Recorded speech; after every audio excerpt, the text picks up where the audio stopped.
Alrighty, we are recording and broadcasting. The floor is yours. Thank you, AGP. So welcome, everyone. I call this regular meeting of the Cambria Community Services District to order. And if you'll please join me in the Pledge of Allegiance.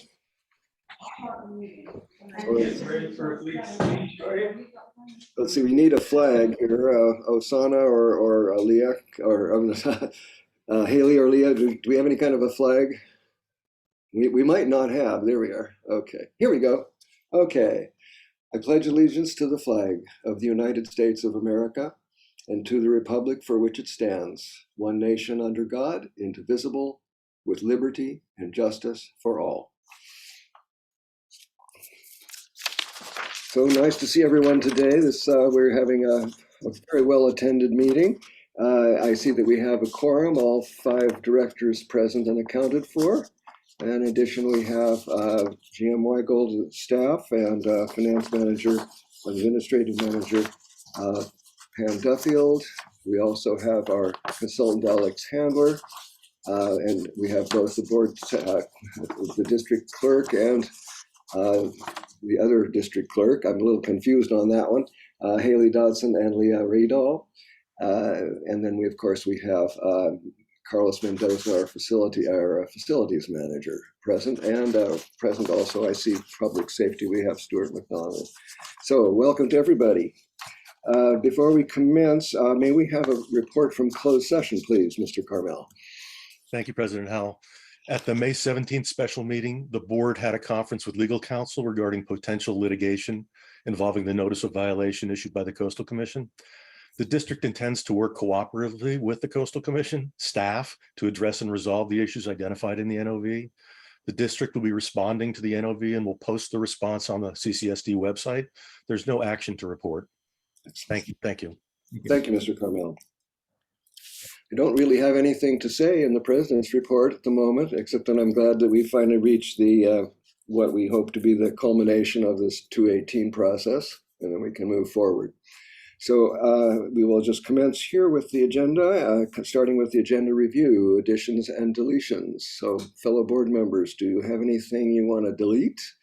It's really, or do you have any future agenda items? Let's save till the end, but do you have anything you want to either change the order of events or delete an item? Okay, seeing none, okay. We'll go ahead on down to board member communication. So fellow board members, you have anything you wish to communicate to the public or to each other? Briefly, please. Yeah. Yes, Director Harry. Director Harry, oh, cool. You might know my sister, Deborah. Anyway, I just want to mention that I've been down here for a short while. And a number of people are coming in here for a reason. I know just about all of them, including a former board member who was board president. So it's just, so I just thought I'd come down here and be present. So for folks to see that there's a board member here that's observing the situation. So that's pretty much. Thank you, Director Farmer. Anybody else? Okay, let's move on down to public safety, and if we may have the Sheriff Department report, that would be, yes. There you are, Cat McDonald. Good afternoon, members of the board, staff, and members of the public. Stuart McDonald from the Sheriff's Coast Station. Report for April 1st through April 30, 2022. In Cambria, we had one assault and battery call. It was a domestic violence related incident. There were 16 various disturbances throughout the community. We had 3 thefts reported. One of those was in the 2200 block of Main Street, one in the 2300 block of Village Lane, and one in the 1400 block of Norton Lane. There were 2 vandalisms, one in the 1800 block of Wales Road and one in the 1100 block of Hartford Street.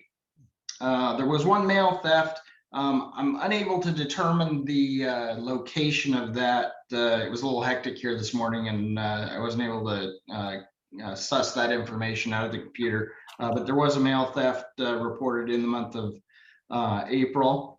There was a phone scam reported to us. That was the scam where someone calls either indicating that they are a relative, or they're calling on behalf of a relative that was involved in a car accident, needs money. The intended victim was aware of such scams, and so there was no monetary loss on that, but that was reported to us. And I'd like to give you the content of the scams so that you can be sort of aware of the flavor of the different kinds of approaches that are made to people to get them to part with their money. There were 6 suspicious circumstances calls throughout the community. And then in terms of preventative patrol activity, during the month of April, we had 26 enforcement stops. That was a combination of vehicle stops, bicycle stops, and pedestrian stops, as well as 15 preventative patrol activities. Those are things like extra patrol, foot patrol, patrol checks, and those types of proactive efforts by the deputies that work in your community to seek out and make sure that there's security and safety in the community. With that, I'm open to any questions that the board or public might have. Thank you. So, fellow board members, do you have any questions for Cap McDonald? None. I seeing none. Okay, let's go to the public for a moment. So, folks out there, attendees, do you guys have any questions here? Give it just a quickie minute. Sometimes it takes a moment here. All right, I'm not seeing any hands coming up. I just have one. I have the general impression that it was a relatively quiet month. Is that true, or is that just? Yeah, it was a total of 56 calls for service in Cambria. That compared to 55 last year. So, so we did have the calm before the summer storm, as it were. Okay. And we are anticipating, obviously, that with the return of people to the tourist trades and such, that we'll probably see increasing crowds along the North Coast, and particularly in Cambria, which is good for the economy. But we'll double our efforts to be seen and help maintain and prevent any problems from occurring. Oh, thank you. And you mentioned that you wanted to talk a little bit about the content of the scam, the phone scam. Did you want to do? Oh, no, I had mentioned that it was the portrayal of a grandchild that needed financial assistance. So anytime that I report on a phone scam, I'll sort of outline what the effort was so that people get an idea of the different kinds of avenues that people are trying to take to scam money from people. Oh, thank you. It's amazing the creativity sometimes that people will resort to. So thank you so much for your report, and for you and your people for keeping us safe for another month. We look forward to hearing from you again. So thank you very much. Okay, thank you. I will see you all next month. Excellent. Thank you. Okay, Chief Hollingsworth, it's time for your report. So you have the floor. Thank you, President Howell and board. Appreciate you letting me be here today. Reporting on the month of April, we had 81 emergency responses in the community, including 41 emergency medical aids where people would be transported for some kind of medical issue, and 2 fires, and then a related public service assist and assisting the elderly as they need to get in and out of their homes and things like that.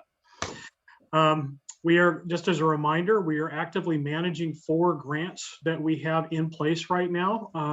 And we have 2 others pending. So we have staff diligently keeping their eye on all of that. There's a lot of paperwork and accounting that goes into that. So we're making sure that we're complying with all the necessary issues there. Wanted to give you a quick update on our staffing in that we had one of our safer firefighters take a full-time position up in the Santa Cruz area. And luckily, when we did the original testing, we created an eligibility list. So I'm able to slide one of our reserve paramedic firefighters into that position. So safer firefighter Ben Shank has left our department after 12 plus years of service. It was an amazing commitment on his part, and he did just a fantastic job for us. And we're going to be hiring a gentleman by the name of Will Stewart out of our reserve ranks. Lastly, just to remind everybody, we're actively in the middle of the fire hazard fee reduction program season, where everybody in the program has been noticed to cut and clear their parcels. If you have any questions about that, or you need additional information about abatement contractors or any other things like that, please don't hesitate to call the station. Get a lot of calls on that regularly, and we're happy to help the community as necessary. Other than that, I'm over to you for any questions. Thank you, Chief Hollingsworth. So first from the board, do we have any questions or commentary from the board? All right, seeing none, let's go to the public. Our friends in the public, yes. Okay, we'll start with Elizabeth Bettenhausen, please.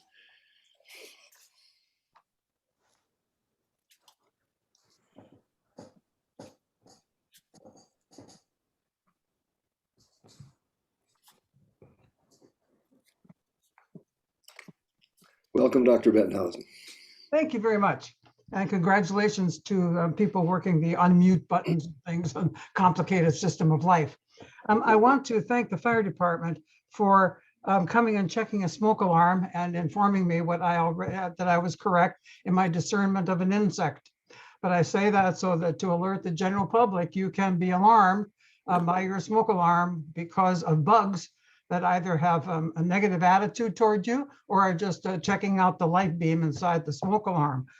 The second thing, I want to thank the fire department for coming by and checking out the alarm in my the upper two chambers of my heart. This is called, in the general parlance of the day, keeping the acronym mysterious so that we don't all feel mortal. It's called AFib.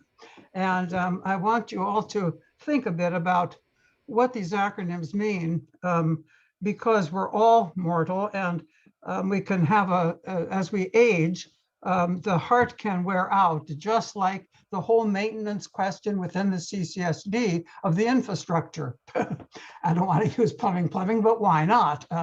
I think that we all need to pay more careful attention to the dimensions of what it means to age. And I'm so happy that my sister and a niece are here now. We're looking through all those documents just in case my heart decides to give up, which it has not done, I assure you, or commiserate with you, depending on your view of my presence. But I do also, so I'm not going to be at the rest of this meeting after my public comment coming up. And at my public comment, I'll say something else about the swimming pool. But I want to thank the fire department. The fire department is a bunch of marvelous people, just like the Cambria Healthcare District, just like CAL FIRE. And I tell you, if you have a little something happening to your body, you might discover that there are like 10 to 12 people standing in your bedroom all of a sudden. And I urge you always in such a situation to use your imagination as to what this might mean in the potentials that human beings might use in bedrooms. Thank you very much. Thank you, Dr. Bettenhausen. Do we have any additional public comment? All right, seeing none, I don't see any. Thank you so much, Chief Hollingsworth. Yes, sir. I think we are ready now for the generalized public comment. So this will be public comment on items not on the agenda. So if you want to talk about the rate increase or anything like that, you need to wait for the hearing for that one. So this is for stuff that's not on the agenda. And as usual, I like to let folks know who's out there. So at the moment, we have a nice large audience. There's 20 people. I'll just go down the list, the ones that I can read that aren't code. So we have Mr. Hadian, Alan Dean, Ann Diamond, Christine Heinrichs, Crosby and Laura Swartz, Elizabeth Bettenhausen, Gordon Heinrichs, Hank Friederman, Hemant Patel, James Green, Jamie McLeod, Jenna Scolinos, Julie Amadei, Kathy Tanner, Mary Humphrey, Michael Calderwood, Scott Anderson, and Shelley Holden. And there's two others with either just a first name or that I can't really tell who it is. So just so you all know who's there with you. So this is generalized public comment. I'll make one further call on that. I think everyone seems to be, oh, here, yes, Dr. Benhausen, please. So please bring Dr. Benhausen in. Welcome back. Thank you very much, President Howell, and greetings to the whole board again. It's hard to listen to different bells on my phone. I might have muted myself or lowered my hand. I want to make a reference to two things. The swimming pool at Chamel Park will be open on Memorial Day weekend. They have repaired it in dramatic fashion. I've sent photos and commended the company that was doing the scraping. So I alert people, swimming pool is open on Memorial Day weekend. It's not yet clear how much later in the summer it will be because of staffing issues, but keep alert to the swimming pool. The second thing I want to say is I urge people in this community to think and talk with each other a lot about fireworks on the 4th of July. I know that the American Legion, and I commend them for their patriotism and their public service, but they want to have fireworks again. When this last happened in 2019, a lawn caught fire near Chamel Park, etc. I won't go into all the details of what happened, and it's still happening from that event. But think of it this way. Are there many ways to celebrate your patriotism in Cambria in different ways from fireworks? In the climate crisis, in the intense drought we're in, no matter what numbers you look at, it's dangerous to have fireworks when you have regular northwesterlies or southwesterlies, depending on the day. There's trees over there at Happy Hill too. Can't we do something? So I'm just talking to the community, but you as a board often have a great deal of power in talking to the community too, and exercise it, please, directors, as you contemplate how is it that we as a community can celebrate the 4th of July nobly, and with the complexities of our history, not just saying we're all good, and not use fireworks. Thank you very much, Mr. President. Thank you, Dr. Benhausen. Any additional public comment? Okay, Haley, do we have some general public comment? Or Leah, who should I be talking to here? That should be me. Okay. We do not have any written comments, and we have no one here at the Vets Hall that wishes to speak. Thank you. I forgot about that too. Thank you for remembering. You're welcome. Okay. In that case, let us move forward. We are now ready for the manager report. So GM Weigel, you're first up, if you please. Thank you, President Howell. I just wanted to call out a couple of items on my GM report. In the Navy, we have what we call a hail and farewell when we welcome new people and bid adieu to staff departing. So that from a hail standpoint, I wanted to welcome Leah Riedall.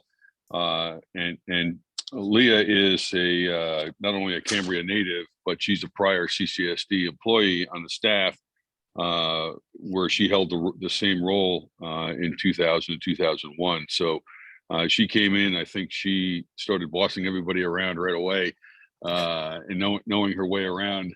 No, I'm just kidding. She really fits in well with the group in the admin office. So we wanted to welcome Leah.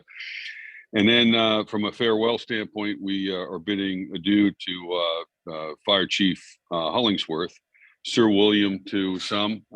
He will be departing next month on June 23rd. So he'll have, I think, one more opportunity to give a report before the board. But our search is underway in that regard for his replacement. And we are pressing on in that regard. I wanted to also bring to the board's attention that we received a Cal Recycle grant as part of the program to institute SB 1383, which is the organics recycling program in the state. Those eligible costs still have to be designated and with receipts, et cetera, for different items from administrative to training components of that program. But we're really happy that we were awarded that money. We were eligible originally for $20,000 even, and we got an extra $558 because apparently not everybody applied for the program, if you can believe that. So, so we actually got a little extra money there. And then I did want to advise the board that for our supplemental Prop 218 program, that 73 notices were mailed on May 5th. So that's in preparation for our Prop 218 hearing on June 23rd, which will be a special board meeting at 10 a.m. With that, pending any questions, I'll pass it over to Carlos Mendoza for the F&R report. Okay, well, let's first start with some questions. I'll start with the board and then we'll go to the public. So board members, any questions for GM Weigel at this point? Yes, Director Farmer. Thank you, President Howell. Yeah, I'd like to just quickly get some clarification on the General Manager's report regarding the EV charging stations, where it states the Veterans Hall EV charging station grant is being amended due to increased costs from the original estimate, and staff invoiced the grantor this past week. So I'd like some clarification as to why there's been increased costs and who the grantor is. Okay, GM Weigel, please. Sure. So as you know, we had a 60-40 split for a grant covering a percentage of the cost. So when we applied for the grant, I think in 2020, we had costs from that time. By the time we actually installed the EV station, it was over a year and a half later, I believe. And so obviously prices change, and this was an example of that. And so because the costs were higher, we called the Air Pollution Control District, which is the grantor in this case, and they agreed to pay us an additional amount to round out the full percentage of our costs that the grant would cover. So we sent them an additional invoice, and we're awaiting that payment. Okay. Thank you, Jim Weigel. Okay, we're going to the public here. I see Crosby and Laura Swartz. So please bring Crosby and Laura in. Okay, I'm here. This is the lower part. Good morning, board and everybody. Okay, I have a question for Mr. Weigel. On this other Proposition 218 that you're doing for the large pipes commercial. Okay, the thing is, I thought it was 80, but it's down to 73. So my numbers are a little bit confusing, but still sensitive to numbers. Okay, when these people are going to protest, if you get 37 of them that protest, does that mean that the large water users of Cambria don't have any increases for the next 5 years? I mean, and it's much easier for them to protest because they're all in town. It's not like the residential people that have to get all these out-of-towners. So, I mean, this could be a real concern in inequity for the residential to the commercials. I don't know if you thought about that and how fair that is to our town. Also, did you take off the 73 that are no longer included in the residential for the numbers that we need to pass the protest for the residential? Because that would shift the numbers. Instead of the 1975, you know, we've only got what, 1902 or something, and half of that. So just things to think about in the inequity. The large water users, which are the commercials, from what I understand, using more than a third of our water, and they potentially could protest them out from any increases for 5 years. Just saying. Thank you.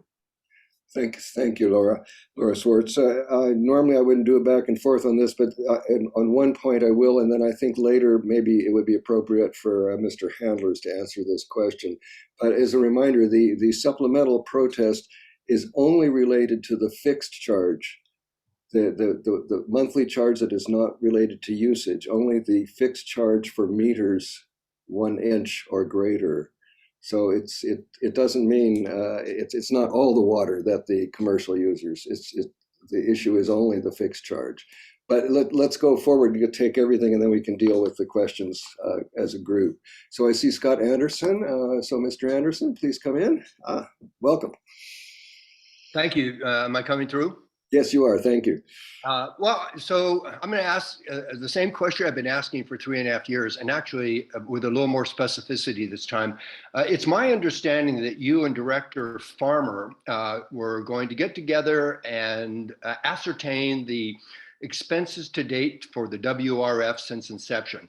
And I know Director Farmer has come up with some numbers, but I have yet to hear your conclusions, Director Howe, and I'm anxiously awaiting that and would love to know when you expect that to be concluded. Okay, thank you, Mr. Anderson. Before we deal with the questions, let me see if there are anybody else out there have any other questions. Okay, since it's really more a question to me than to the GM, I can answer that. We haven't forgotten that issue, and Director Farman and I have both our sets of figures, and we're waiting to confer together and then bring forth a report to the board. So you should be seeing that. I can't give you a specific time, but within the next few weeks, I would imagine, once we get through this process and we get a little more brain space to finish the job. But it is an answer that we would like to be able to give you. So if you'll thank you for your patience so far. There will be an answer forthcoming. Let's see. And as to the other part of Ms. Swartz's question, I wonder if it would be appropriate to bring Mr. Handler in briefly on that. Mr. Handler, are you available right now? He may be waiting until. Yes. Oh, good. Yes, I'm here, just following in the background. Thank you. Okay, thank you. Would you mind answering Ms. Swartz's question a little bit? Sure. Yeah, under the Prop 218 process, the 73 commercial customers with larger meters, the intent is to treat them the same as everyone else with the same rate increases. And your current Prop 218 process has the same rate increases for those customers for the sewer rates for the next 3 years, for the water quantity charges that everyone pays for water use for the next 3 years, same percentage increases. And for next year, for the fixed meter charges too. The mistake was the future 2 years in July 23 and 24, the fixed charges for those customers. So the intent, everyone faces the same overall increases, and they're facing, even in this Prop 218 process, almost all the same rate increases except for the fixed charges in the outer years. Thank you, Mr. Handlers. Okay, any additional public questions there? All right, then I think we're ready for the next report. I believe that is Mr. Mendoza, is that correct? Yes. Yes, Mr. Mendoza, the floor is yours. Thank you, President Howell and board members. Appreciate the time to provide a report on the Facilities and Resources Department for the month of April. My report is included in the General Manager's report. I believe it starts on page 9, and I'll be brief. I'll just cover just a couple of highlights of what we're working on. This time of the year is probably the busiest time of the year for us since we're working on fire breaks, weed abatement, both on the Piscalini Ranch, open space properties, and other facilities that we maintain. So I show some of that work in progress for fire breaks on the Piscalini Ranch. The other big item that we have been tackling last month is encampment cleanup and encampment issues on our properties. On April 19th, we conducted an encampment cleanup on the Pocket Park on Center Street. That turned out to be quite the cleanup. We found a lot of items and trash that was being stored on the back of the property. And that turned out to be about 16 yards of trash that was hauled away, along with about 6 yards of personal belongings that were stored at our facility. The individual that was living there has come by and picked up their belongings already from our facility. And then the other encampment issue that we're working on currently is many people are aware, if you drove by the highway in the last year or so. You probably noticed a large encampment along the highway there. On April 16th, Caltrans, CHP, and a contractor cleaned up those encampments, and I show pictures on my report of the before and after of those encampments. I have been in contact with Caltrans for a while now on those encampments, just letting them know the size, where there were, how many people. So they advised me of the timeline for that cleanup, and we sort of knew that we were going to have to step up our inspections on our facilities, especially the Fiscalini Ranch, since we were kind of worried that some individuals might want to move on to our properties. And so that's exactly what happened. We conducted some inspections and found multiple encampments on the Fiscalini Ranch. We're estimating about 5 to 10 individuals currently living on the Fiscalini Ranch and CCSD owned properties. We have made contact with all the individuals there that are living. We posted eviction notices today and are working with the sheriff and a contractor, and we're scheduled to do cleanup of those encampments next week, May 23rd. I'll leave it at that. I'll just throw one other item. I think at the last board meeting, President Howell was asking about volunteering for the Fiscalini Ranch and how somebody could get that information. So we're always welcoming volunteers. There's many opportunities for volunteers on the Fiscalini Ranch, whether it's wood pulling or trail maintenance or other things. If somebody wants to volunteer, they can email volunteer@ffrpcambria.org, or they can call 927-2856, and they can get all that info from those two items. I'll leave it at that, and I'm happy to answer any questions on my report. Thank you, Mr. Mendoza. Let us go to the board first. We have some observations or questions from the board. Okay, I just have a brief one. It's always this concern with the homeless encampments, issues of fire and sanitation. What's your impression regarding the fire question? Are we seeing any kind of open hearths or other situations that maybe need to be looked at more deeply? Well, as far as the homeless encampments, I haven't really run into any encampment that doesn't have some sort of heating element to it, whether it's for warmth or for cooking. Campfires, the current encampments that we have on the Fiscalini Ranch have evidence of campfires, and I've spoken to the fire department. They have responded to those encampments multiple times as people have reported seeing smoke there. So, you know, especially this time of the year as things are drying up, it's a huge concern. You know, fire risk. Yeah, I guess my concern there is, or my presumption is that while you have to observe certain protocols in terms of evicting people, in terms of violations of a fire code, or as they say, open burning, that's something that can be immediately addressed. Is that true? Yeah, that's correct. Yeah, so if somebody sees something like that, you know, they can immediately call the fire department, call 911, call the sheriff department, and they can address that issue right away. As far as the eviction process, you're correct. That takes a process, and so that's where we step in and do that ourselves. Good, thank you. Yeah, it's the fire thing that keeps me awake at night. So thank you. Let us go to the public, see if they have any observations or questions for you. Folks out there, for Mr. Mendoza, do you have any comments or questions? Okay, seeing none.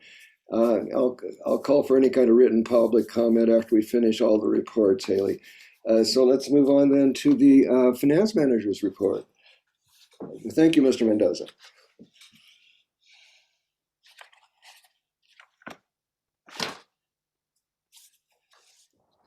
Ms. Duffield, you have the floor. Yeah. Good afternoon, President Howell, members of the board. So this is the finance manager's report for the month of April 2022. There's two items I would like to add to the report that's not on here, as it just has kind of happened this week. One is related to page 28.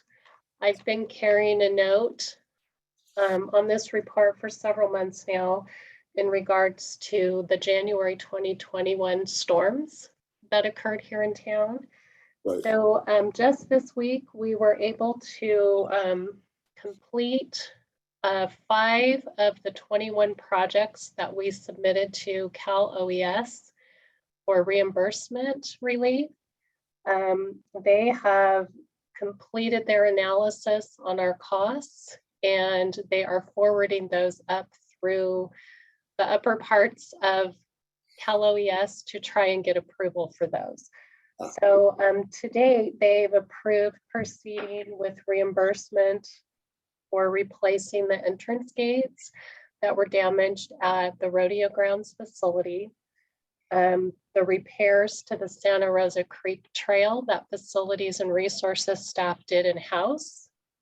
And also the other damages that happened on the rodeo grounds, which was the significant damage to the facilities and resource building, the storage shed, and the fence.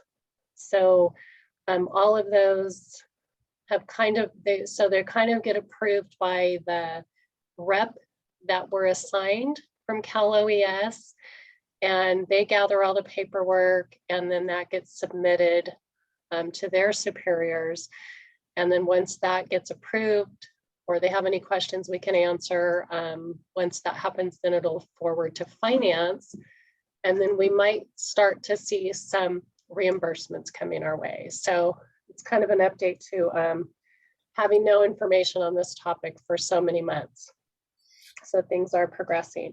And then another item that's recent is the state of California, the Department of the Community Services and Development reached out to community services districts in regards to a low-income household water assistance program that the state is developing.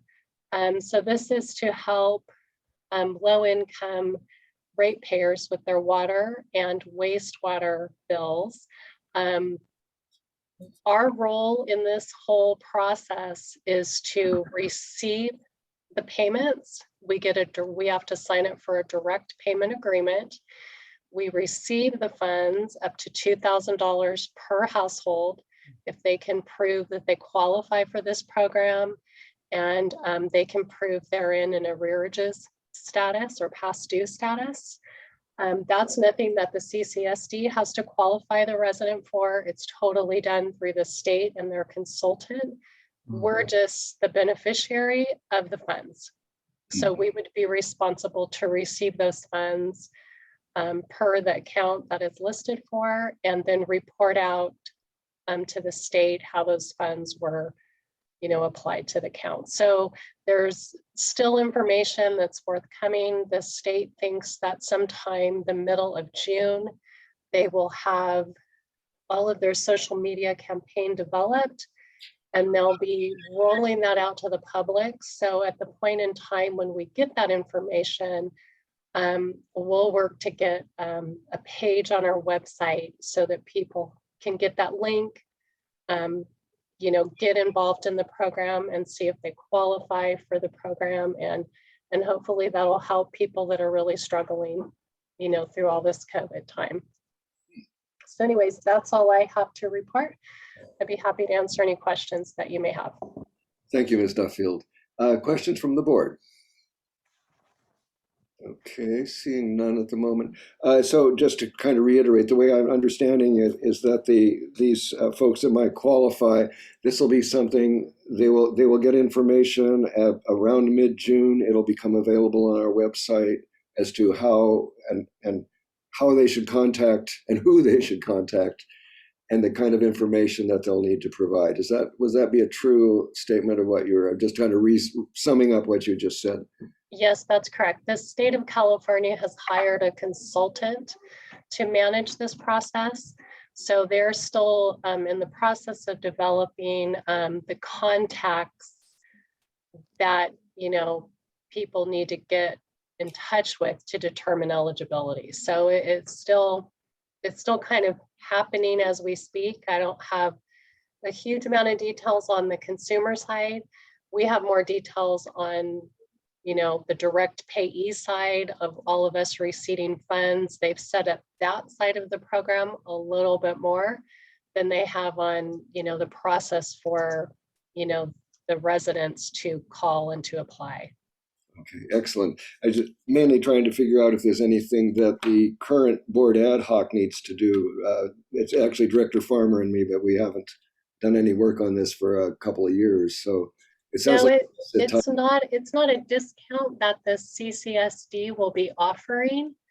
It's completely something that happens outside of our agency, and it's a benefit to our customers. Good.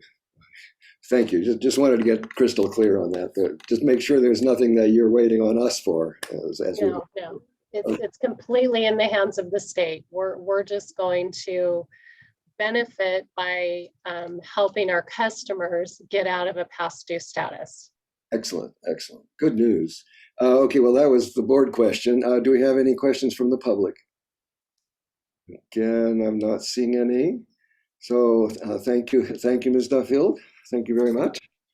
Let's see, it is our utilities report. Yes, Mr. D'Anzo, we'll go with the report first and then follow with some comment and questions as needed. Okay, thank you, President Howell. Again, I'm Ray D'Anzo, Utilities Manager, and pleased to present the utilities report for activities that took place in the month of April. First off, just moving forward through the report, the wastewater treatment plant. I'm pleased to report that we were able to replace that new control circuit board for the screw press polymer control, so that's the screw press with the polymer control is now back in service. Before our guys needed to operate it manually, but because that controller was fixed, it's now able to dose properly and automatically. Good. The continuing efforts that took place in April, which actually started wrapping up towards the end of April, but it's wrapping up now, was the utility raising project with staff working with Cal Portland on that project. Our staff from the wastewater department has taken the opportunity to replace a lot of these manholes with some watertight manholes, and that's really the point of that picture in Figure B, is that these manholes got replaced that was allowing water to leak in, but now we were able to replace it with some watertight lids. Cool. Also, with leading into the water department, the water utilities have also been raised as a result of this project, and some examples there of some good coordination with Cal Portland with the work that's going on. Also wanted to let you know for the water system is that we've also resumed hydrant testing and flushing exercises in the month of April. Figure B also shows there on page 30 that we've also begun exercising valves and doing some preventive maintenance. Something of note is that we did some maintenance on some faulty service lines. We replaced 4 of them, replacing it from the meter all the way to the main. I alluded to this last month, where it's good practice to do that whenever there's service that's being done. That oftentimes what has been done in the past is a lot of clamps were put on these service lines. That it's a quick fix, and sometimes it's needed, but there comes to a point in time where it does need to be replaced from the meter to the valve, and that's what we're talking about when we talk about these replacements. Also want to, going back to the whole valve exercising. Wait, but before I talk about that, I'll talk about this in Figure C, where our staff discovered this corroded effluent line. So so typically we do our sampling that we submit to our lab, and eventually submit a report to our regional board.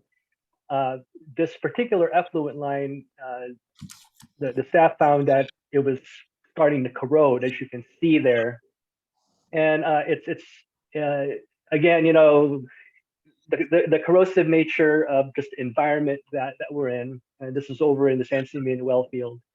The corrosive environment and combat and couple that with the corrosive nature of disinfectants. So that caused this corrosion to happen, and this leads me to the idea that sometimes when we do these preventive maintenance, we do these inspections, even back with the flushing and with the valve exercising. I'll talk about this in next month's report, where there was that valve break on Marlboro and Kerwin. That there comes a time when preventive maintenance, we cross over from that into projects. And an example of what happened with effluent line is these things do need to be addressed right away, but sometimes doesn't fall into a CIP category, but it still needs to be addressed.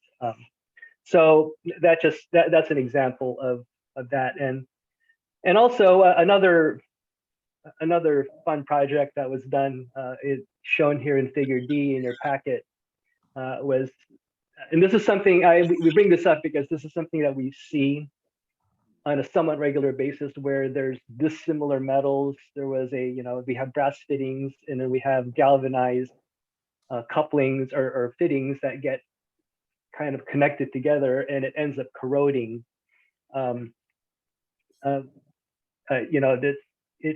It happens, but over time it creates a weakness in the connection points, which is what's shown here in the figure D. So figure the left is what happened before, and you can see like these signs of corrosion. I kind of show it with that yellow arrow, and then the point of failure is that orange line there, as you can see. And then the picture on the right shows what it looks like when it's done. Notice that all the fittings are consistent. They're all brass fittings. We're not mixing them with galvanized. So kudos to our water team for addressing these issues.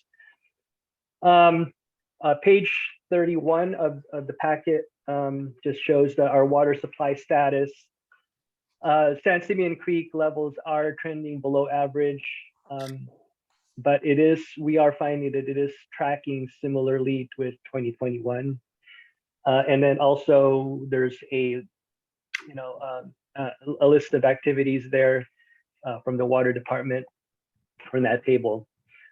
Something new that I'm including in the report now is this table I titled under engineering, because I acknowledge this, we do a lot of things, and I don't talk about it all the time, but people are curious about it. That's why I decided, just putting it in a table so that everyone can look at it. And if you have questions about it, we can answer it. Because these are the projects that we're doing that are pending. Some of them have wrapped up, but but during the time of this writing, there was little bits and pieces there that needed to be tidied up a little bit. But yeah, these are some projects that we're doing in addition to our regular day-to-day operational support that we do. So our engineering staff, is myself and Melissa and Megan. So these are the things that we're working on together. Also, I wanted to, in leading up to that, the conservation and permits section, our diversion for April for the month of April was 5.94 acre feet lower than it was last year. So that's a good thing. So our demand is still considerably less than what it was last year. I also show there the current status of our water shortage indicator. Next month, in June 9th, to be specific, we will be presenting a more detailed analysis of this and the stage recommendation that I will be recommending. I'll just leave it at that. So we'll talk about that next month. But at the time being, this is the discussion there is shown in your staff report. Also want to make note, we are in the view of water conservation, we are offering the water use efficiency walkthroughs. Please take advantage of this as a message to the community. We have on our staff, Melissa Bland is our qualified water efficient landscaper. So water efficient landscaper certified person. So she's able to assist in determining water efficient irrigation and schedule depending on the type of landscaping installed at your home. Please take advantage of that because it's both Melissa and Megan are very, very well adept in water conservation and can help guide if you're wanting to save more water or looking for ways, or if you're already saving a lot of water, if you want to improve, they're definitely available for that appointment. And then the last is just a list of the permit counter activities for activities that happened during the month of April. If you have any questions about that, I'm also available to answer those questions. The actual charts I didn't print out in this packet, but they are available on the website. Because I feel like they're a lot easier to see on the website, but I didn't print it out this time. But that's my report, and I'm available for any questions. Thank you, Mr. Dienzo. Let us start with Director Gray. Yeah, thank you, President Howell, and thank you, Mr. Dienzo, for that great report. I like the table on the progress report table. It's a very nice, one-stop place to see all the various things, ongoing things, and how they're, where they are in the course of things. I had a question on the table of the chart in the conservation and permits section on the water and the stages basically and how they're described. I might have missed this before, but I'm asking about the math on the reductions and how it's described in the text. You say that, and I think this is what we've already understood, that a stage 2 water designation or shortage watch has a goal of 20% reduction below normal consumption. But then in the chart of the stages, in the second column, you have percent of average. Stage 2 runs between 100% and 91%, which would imply that the maximum target is 10% reduction. And then all the way down, stage 3, for instance, is down to 81%, stage 4 to 71%. I always thought the stage 4 was 40%, stage 3 was 30%. So I'm confused by the difference that seems to me there. Okay, well, that's a great question, and I'm glad I'm able to clarify this. So that table there is it's a percent of average for the metrics that we're comparing for that's month specific. So for example, like 100% would be like for SR4 for Santa Rosa, for the water level of 53.2 is considered 100% compared to April, or in this case, compared to May of previous years, on average May months. Okay, that's the metric that and then 91% is 48.85 48.25 is, that's if it's that low, if it's that much lower compared with May of other months. Mhm. So that's the actual metric. The actual reduction in water conservation is not shown in this chart. Okay, So these are the metrics based on averages Mhm. of the metrics, but we don't show the reduction in demand as an action. These are metrics to point us to what the actual reduction in demand should be in the water shortage indicator. So I grant you that it is an incomplete chart where we show metrics based on supply, but we don't show the demand portion of it. right, right. I understand that. Yeah, that clears it up for me. Thank you. Great. Yes, Director Farmer. Thank you, President Howell.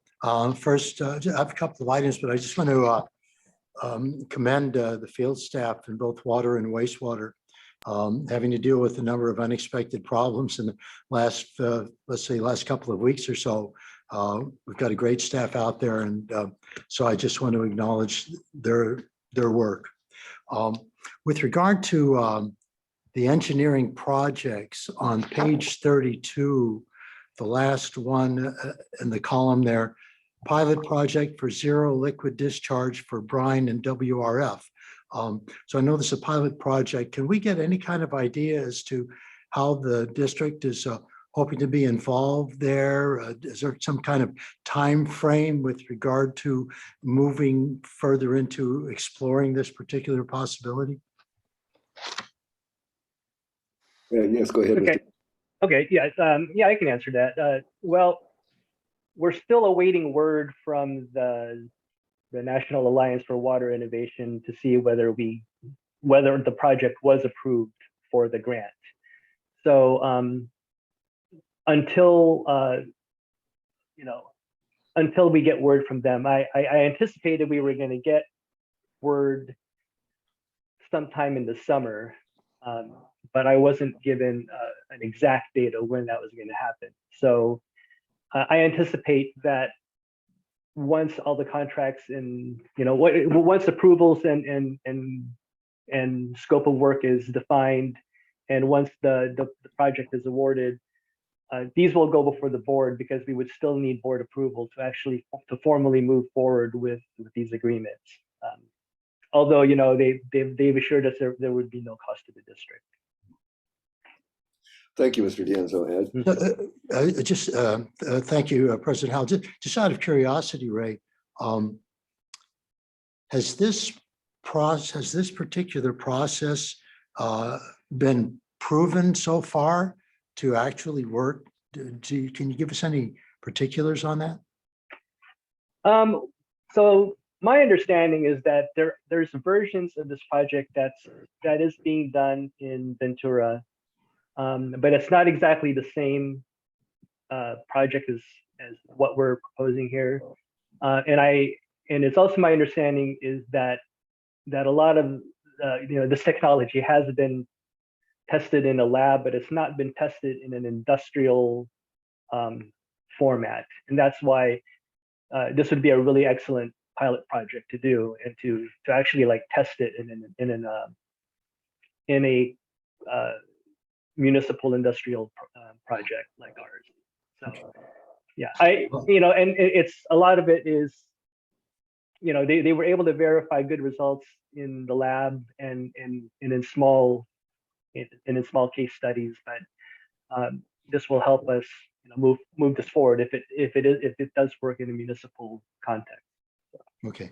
All right. Thank you. So one more item, Ray. And I know that usually in your utilities report, you have the San Simeon roll levels for the last 10 years, that colored graph and everything. I notice it isn't included this time. So I just wanted to bring up the fact, because I'm looking at it on my screen right now, that this particular year, since March of 2013, the well level right now in San Simeon is the lowest that it's been in the past 10 years. I don't necessarily want to create any cause for alarm, but then again, considering how difficult things were earlier, let's say in the last decade, 2013, 2014, and the fact that the well level is already lower than that right now, I feel like I just wanted to alert the people in the audience that are viewing this meeting right now and folks that might view it later to go to the district website and take a look at this particular chart. And that's basically what I wanted to say, Ray, because to me, the well level situation in San Simeon is, I think, cause for concern, even maybe a little bit alarming. We'd like not to think that, but that's my take on it. Thank you. Thank you, Director Farmer. I'll just piggyback one thing as I love the table that your engineering table. So please keep that one up. It provided information that people are always asking about. So it's very good. You're right on. So thank you so much, Mr. Diazo.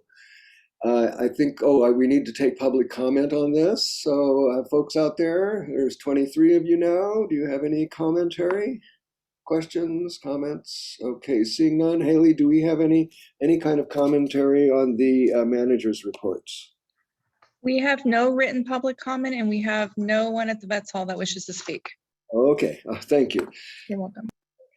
Well, let us then move on to the consent agenda. So is there anyone, let's see, I think first, let me call public comment on this first. So folks out there, this is your chance to comment on the consent agenda. I'll give you just a minute to think about that. And while we wait, is there any written public comment on the consent agenda? There is no written public comment or anyone that wishes to speak at the Vets Hall. Oh, okay. Very good. Okay, folks, last call for public comment on the consent agenda.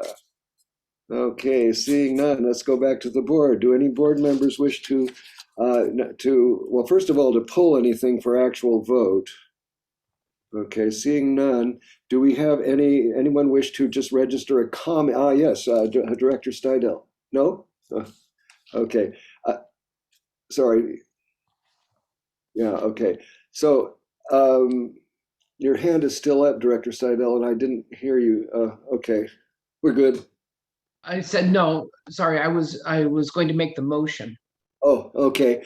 Okay, well, one moment, then I'll keep you in mind. So, so if no director wishes to make any comment on any of the consent items, does any director wish to just simply register a negative vote on any consent item?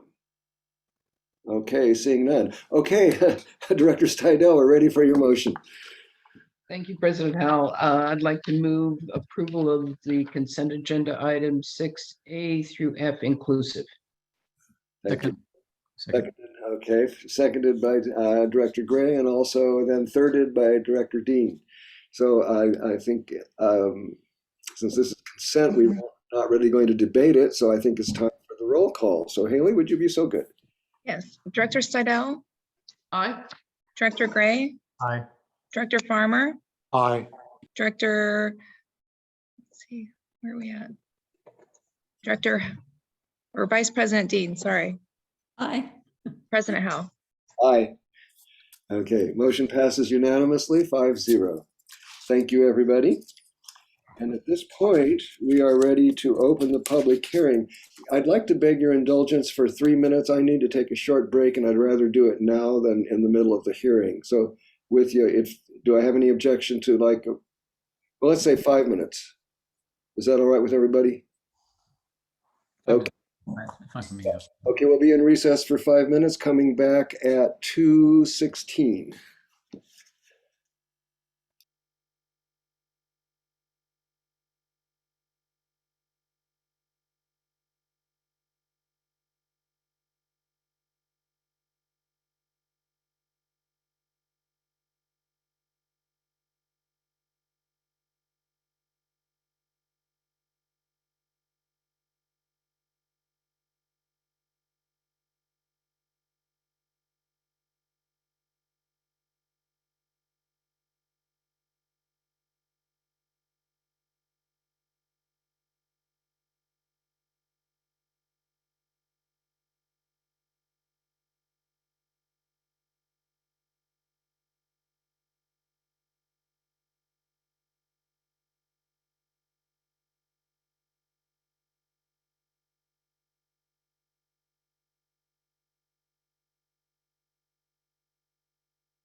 Okay. Okay, we're almost ready to begin as soon as everybody gets back in. Excellent. And I'm here with AGP, just waiting as Thank well. you. Thank you. I forgot about you. Sorry. Of course, I'm always paying attention, even if I'm in the background. Okay, good to know. Thank you. Of course. Okay, let's see.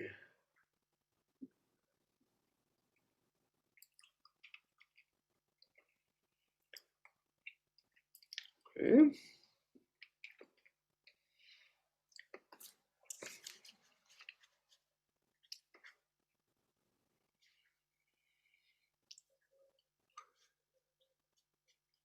Excellent. Okay, let's see. GM Weigold, are you back? Not quite. We need to wait just a. I am. Excellent. And Mr. Handlers, are you back? Ah, yes, I see. Yes. Oh, yes. Just give me a second to unmute. Well, thank you, everybody. So we're all back, and this is the moment that we've all been waiting for. So this is item 7A, which is the public hearing regarding the 218 protest of our proposed rate increases. So GM Weigold, would you please present this item? Yes, President Howell, agenda item 7A is a public hearing in accordance with the requirements of Proposition 218 on the proposed increases to water and sewer rates and future annual inflationary rate adjustments to water reclamation facility, and sewer, and consideration of adoption of Resolution 32-2022 establishing said rates. It is recommended that the board conduct a public hearing on the proposed increases in water and sewer rates and annual future inflationary rate adjustments to water reclamation facility and sewer. The procedure is listed in the staff report. We have our financial advisor for the Prop 218, Alex Sanders for Bartlewell, standing by for any questions. Excellent. Thank you, GM Weigold. And before we begin then, I'll just to remind everyone of the process. So after Mr. Handler's report, then we will open the public hearing and we will be taking public comment. And meanwhile, of course, receiving any protests that are still outstanding. Once the public comment period is finished and the protests have been received, we will close the public hearing, at which point the tabulation will commence. Depending on the number of protests that we have, we may simply take a short pause for an initial tabulation at that point. So, Mr. Handlers, the floor is yours. Yeah, I was just going to give a very brief summary. You've heard my explanations of everything before, but basically, no one likes rate increases. I understand that, but they underlie the financial stewardship of your water and sewer utilities. The rates are the main source of revenue to fund those utilities, and you, like every other agency out there, faces ongoing escalations of operating costs, electricity, you name it, as well as having a lot of capital needs. You've got some aging facilities, you're in a coastal environment, you need to keep these facilities in good working condition. And in particular, you're facing $12 million of the critical improvements to your wastewater treatment plant and your lift stations. And that amount's been honed down, I think, from the original analysis. So what's being proposed is, gradual increases over the next few years, 6% annual water rate increases, 7.5% annual sewer rate increases, and no increases are being proposed to your water reclamation facility rates. The intent was that everyone's facing the same percentage increases in future years. And just referencing the prior comment that was made earlier that I addressed, this includes for all customers, residential, commercial, you name it. Everyone is supposed to face the same increases.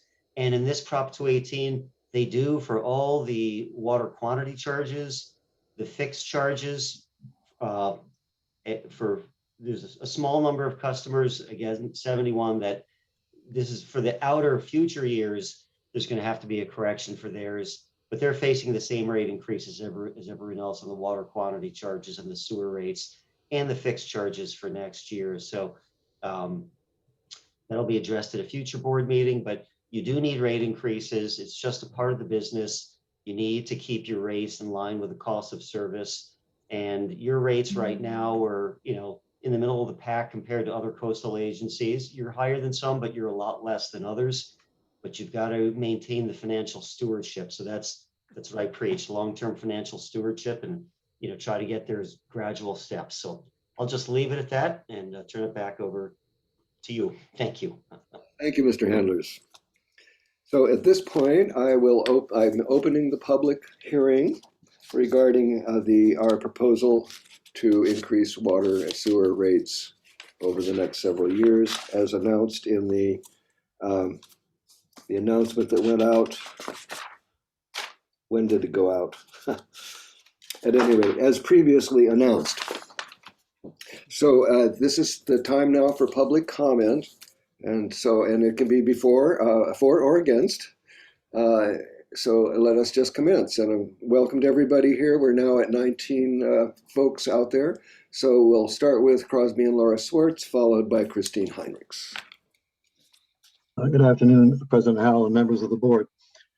I was looking over the agenda package this morning, particularly with respect to the resolution that is before you today. And I noticed there's some problems with what was published in the agenda package. A minor problem in the resolution itself.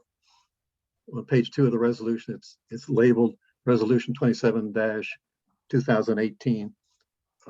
Obviously a typo.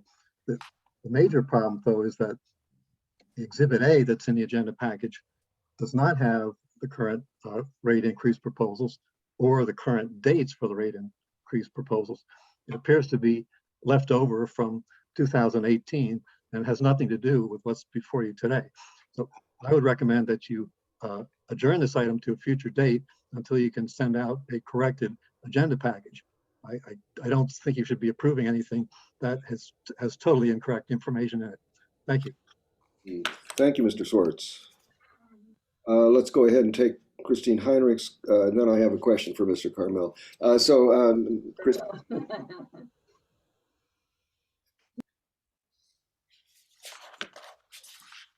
Welcome, Christine. Yes, hello, thank you. I oppose the rate increases because the money is not being wisely spent. The board and staff serve those who want Cambria to grow, disregarding the real and documented limits on Cambria's water.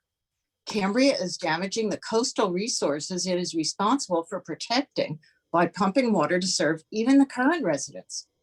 The Emergency Water Supply Project, later called the Sustainable Water Facility, sometimes called the Adaptive Water Treatment Plant, now officially the Water Reclamation Facility. See how complicated and confusing you've made this? Probably cost over $20 million, but the district didn't keep track of costs. For the most expensive project Cambria has ever taken on, the district still isn't able to account for how the money was spent. And this just came up earlier in the meeting. That further distracts from the project's other problems, that it was built in an environmentally sensitive habitat area, hurting the already threatened local wildlife.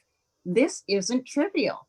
Cambria's lovely surroundings, the reason we all want to live here, are deteriorating. Wildlife and environment are legally protected, so the damage triggers legal consequences, including mitigation.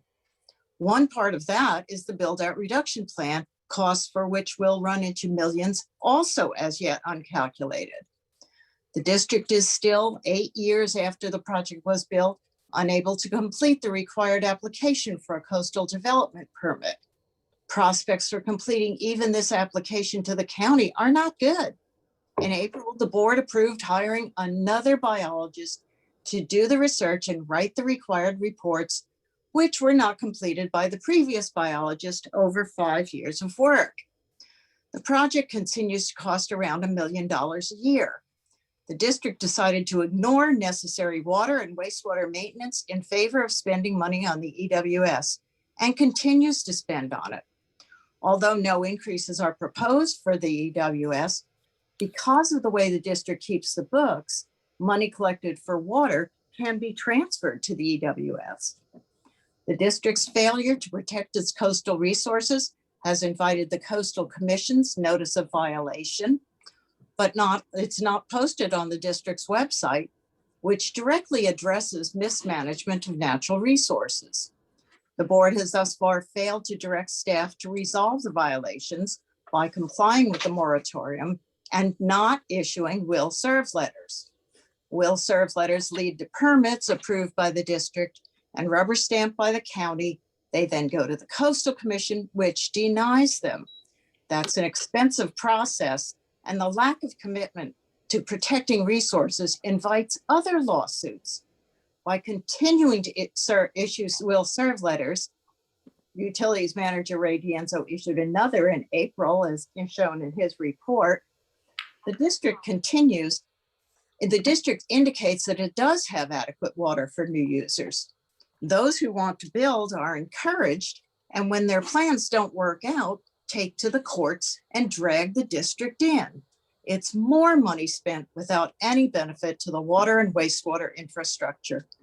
The district's problems aren't due to not enough money. It's the way you spend it. And that's why I oppose the rate increases. Thank you. Thank you, Ms. Heinrichs. Do we have any additional public comment? All right, I'm not seeing anybody online here. Haley, do we have any written public comment or anybody in the Vets Hall? We do not have any written public comment and no one wishes to speak at the Vets Hall. Okay, thank you, Haley. All right, I think we need to respond to Mr. Swartz's observation. I do know that that agenda item has been corrected. So, Mr. Carmel, does this raise any issues, or are we still good to go forward? President Howell, as you know, a revised resolution with the correct exhibit has been posted on the website, made available to the board. It's going to be screen shared prior to taking action, so there's no confusion. So there's no problem moving forward. Excellent. Thank you, Mr. Carmel.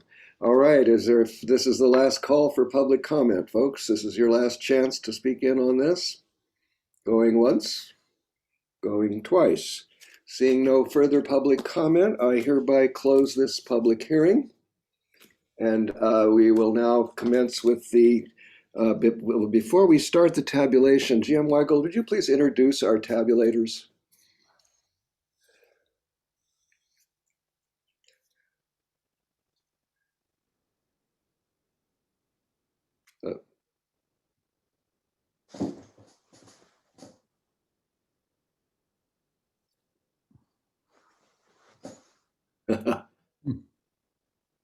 Stand by one second, President Howell.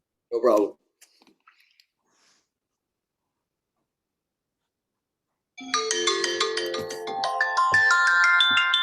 Sorry.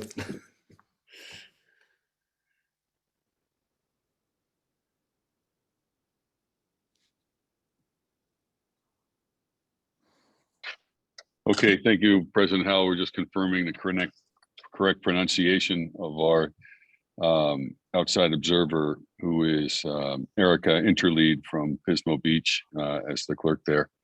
And we also have Melissa Bland from our utilities department assisting as well. Thank you, GM Weigel. So at this point, let us commence with the tabulation. And so what we'll do is we will, board members, will be a short recess while the tabulation, the initial tabulation starts.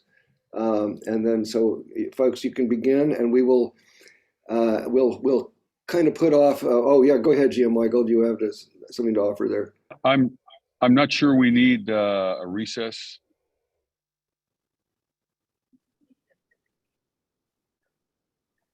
Okay. Yes, President Howell, a recess would be in order. Okay, we'll do. We'll recess until such time as the tabulators inform us that the count is complete. And at that point, we can, depending on the nature of what those numbers are, we can decide to go forward or whatever else our next action is. Yeah, go ahead, GM Weigel. Yes, President Howell, if we could recess for 5 minutes, that would be plenty of time. 5. Okay, everybody, 5 minutes. Feel free to stay on and watch the counting if you wish, or go run around the block or something. But anyway, we'll see you all back in 5 minutes. That'll be 2:35. I think I'll hang here and watch.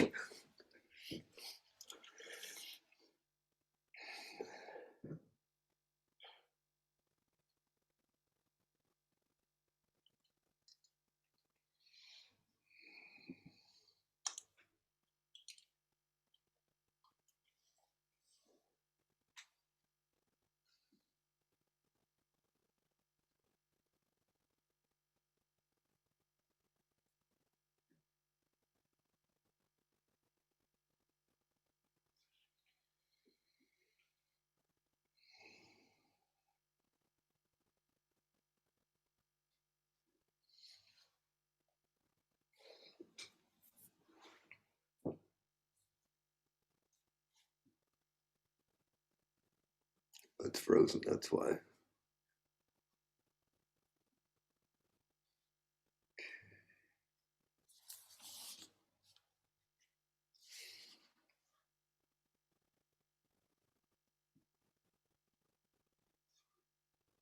Nothing much to see here. Okay.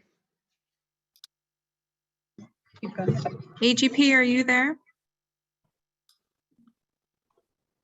Yes, we are. Can you please make sure that the public can see them counting? Oh, absolutely. Sorry, I was unaware of that. Let me go ahead and do that right now. Thank you. Thank you, Haley.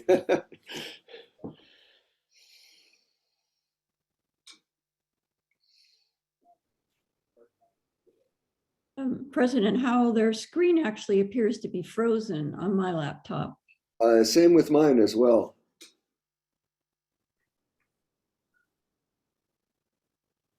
It's definitely frozen because they've been standing like that for the last 10, 15 minutes. We're investigating, President Howell. Okay, good. Thank you.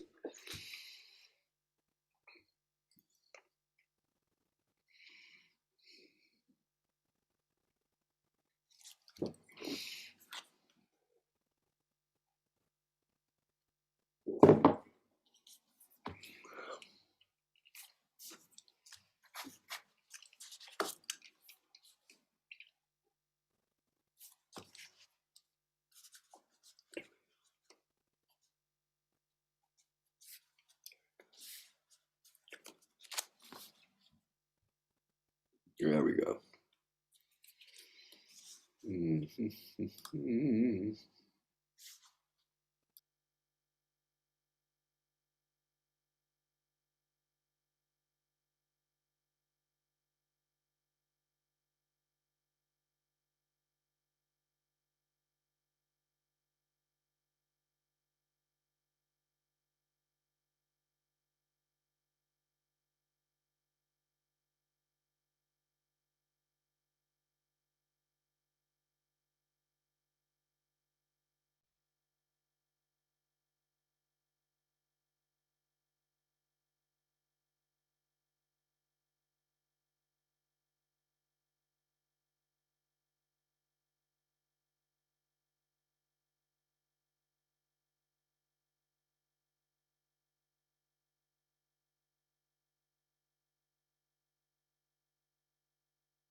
Here, we've got him finally.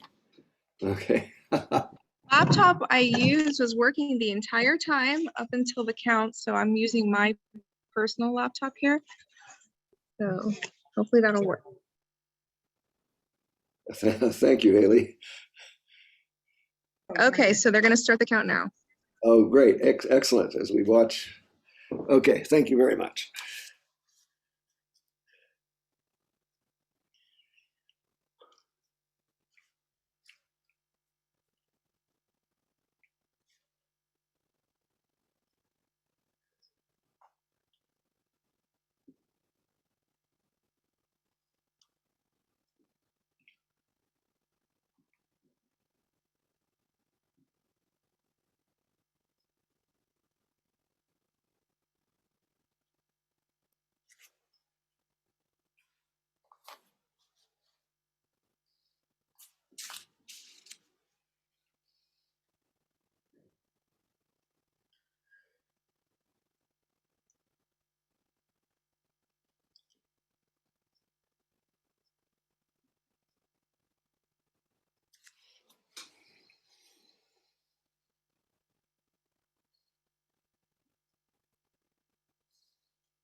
GM Margold, perhaps you could, just for the people's benefit, kind of give us a little bit of a description of the process. It looks like they're grouping things into packets and then they'll summarize. Maybe you give us kind of a little blow by blow here.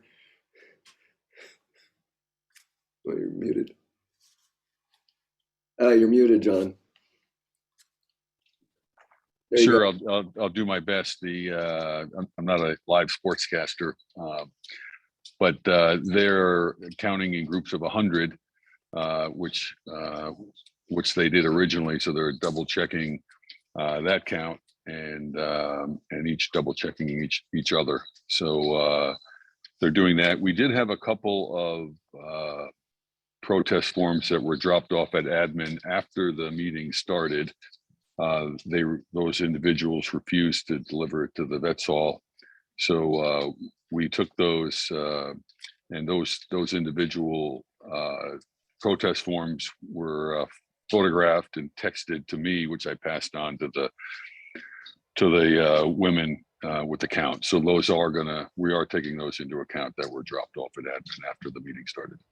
Well, thank you. That was going the extra mile on that. Thank you, John. And I should add that up to the start of the hearing Yeah. only. Up to the start. That's good. Yes.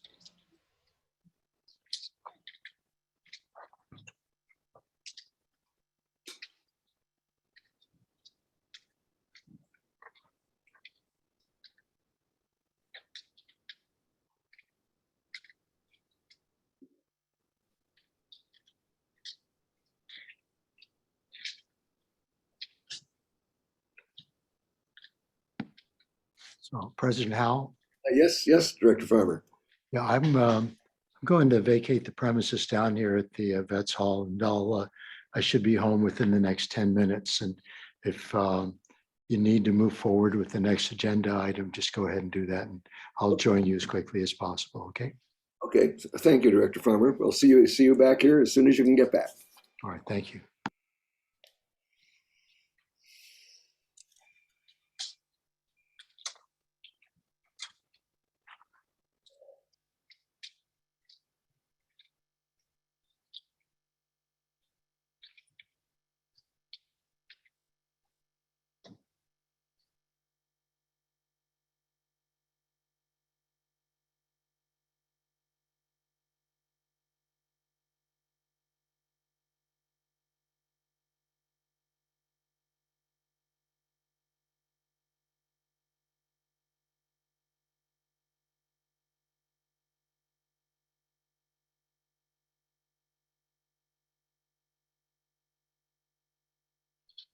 And as an update, President Howell, we're at 400 is the count so far.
President Howell, it should be done momentarily here.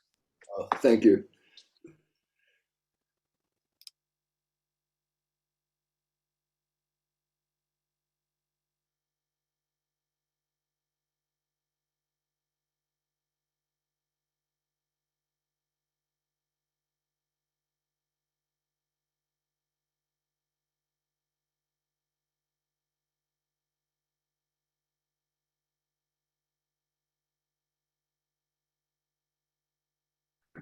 And our observer will be given a report here right now.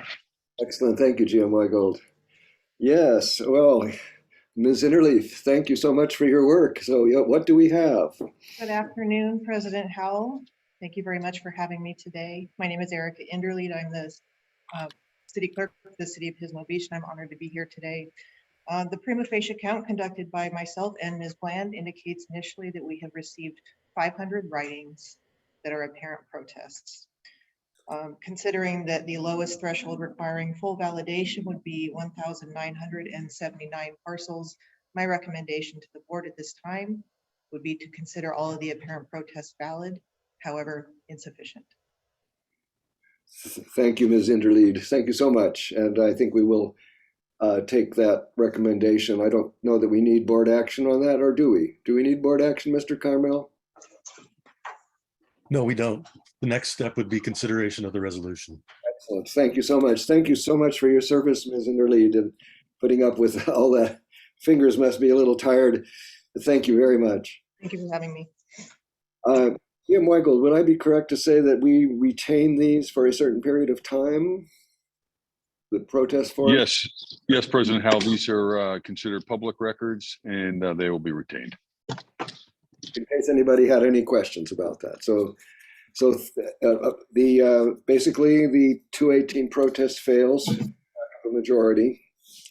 So we are now ready for our resolution to adopt the rate increases. So I think we need to share the screen on this because of the change to the agenda.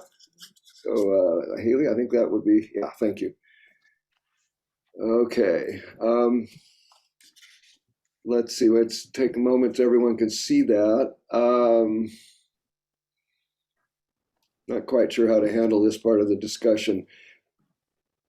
We want to be sure that everyone, the directors and the public, can see that, so we are all operating from the same assumptions. Mm-hmm. So I think at this point, then what we need is someone to move adoption of Resolution 32, 2022. And you can just use the title of the resolution if anybody would care to do that, because that didn't change. It's just the exhibit. Yes, Director Gray. I so move. Okay, it's been moved. Oh, is there a second? Yes, Director Dean. Mm-hmm. Seconded. Yes. Okay, it's been moved and seconded that we adopt Resolution 32, 2022, a resolution of the Board of Directors of the Cambria Community Services District adopting water and sewer rates effective July 1st, 2022, and future annual inflationary rate adjustments. Mm-hmm. We're now open for, let me open for public comment as we always do, and then following that by board debate on the motion and then a vote. So folks in the public, do you wish to weigh in on this? Okay, I do see, yes, Mr. Calderwood, please.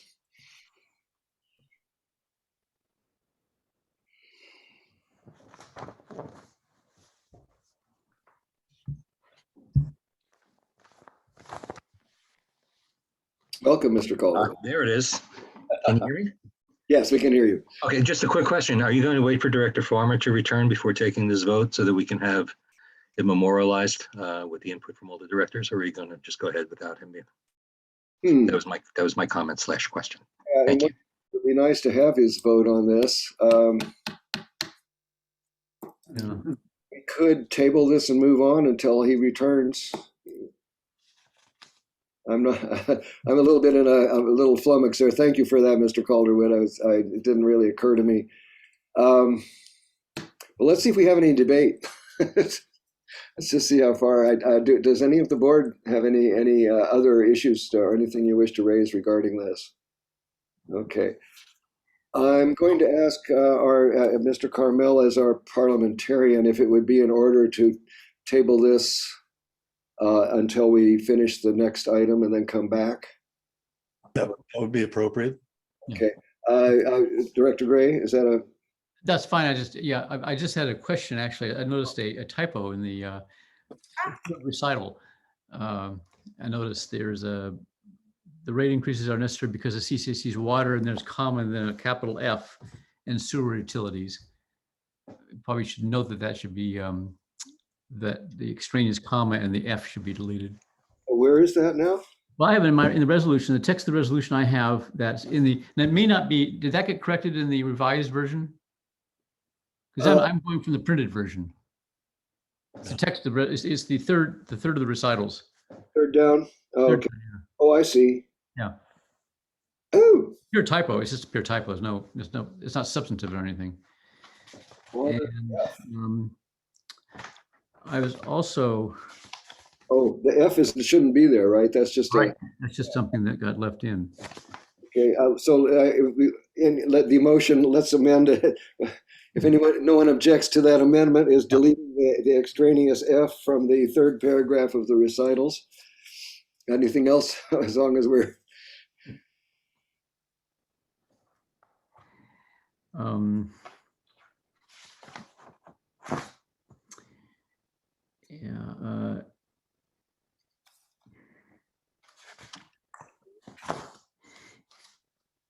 Also, is it necessary? We have the exhibits for the rate charts. Is it necessary to have an attachment for the inflation adjustment too? We have to have that. Should we have something added for that? That's a question for Tim more than anybody else. Right. That should be part of the that display. Let's see. If you show that, the one you showed on the screen has the rates themselves for the next 3 years. But not the inflation adjustment. I don't think so, unless there's something, but I don't know if is there a need for that? Oh, Mr. Cole, there is. So the revised exhibit, where's Mr. Handler? There he is. The revised exhibits that you furnished, did they include it? I don't have them. Oh, that was just, it's normally just the language that was in the Prop 218 notice that can be added in. Well, we don't know what the future. Oh, right, but it still needs to be included in the exhibit. There's a formula there. As part of the approval. Is it in there? I don't know. Yeah. Oh, it's not on the specific rate tables. I mean, but it's on.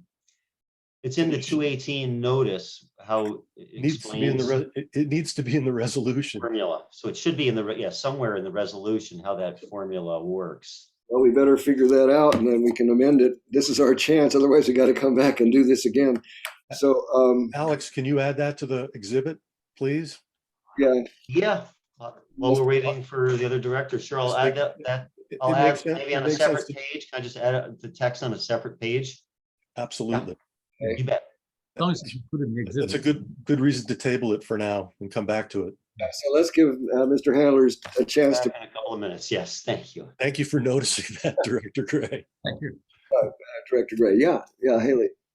I do have a member of the public that wishes to speak that's here in person at the Vets Hall whenever you're ready for public comment. Well, we might as well take it now while we're kind of waiting. Let's go ahead and take it now. Okay, Laurel Stewart is here and would like to speak. Okay, welcome, Laurel. Thank you for coming. Yeah, I don't want to add to staff's workload, but I would like to see for public consumption a tabulation of the exact nature of the protests. Some of them won't be blanket, some of them will be concerned with the inflationary aspect and perhaps not with the water and sewer rate increases. So perhaps in the next minutes, those, or in the next meeting, a report could be given as to how those break out. So to the short term is you'd like a breakdown of the how the protests fell out. Sure, how the boxes were checked. Some of them would not be blanket. They wouldn't cover a protest of water, sewer, and inflationary rates. They might just be discretionary. And I'd like to know how that breaks down in the public vote. Well, it's not a vote, in the public protest. Well, that's a worthy question, and we'll work with Jim Weigold on that, see if we can. Okay, thanks, Don. Mr. I see a few others out here in the public online here as also while we're waiting. We may as well, let's go ahead and take them. And it'll be, okay, we got Crosby, yeah. Crosby and Laura, yeah. Good afternoon, President Howell and members of the board. I'd like to go back. Oops. Somehow you became muted for a second here. Let's try that again.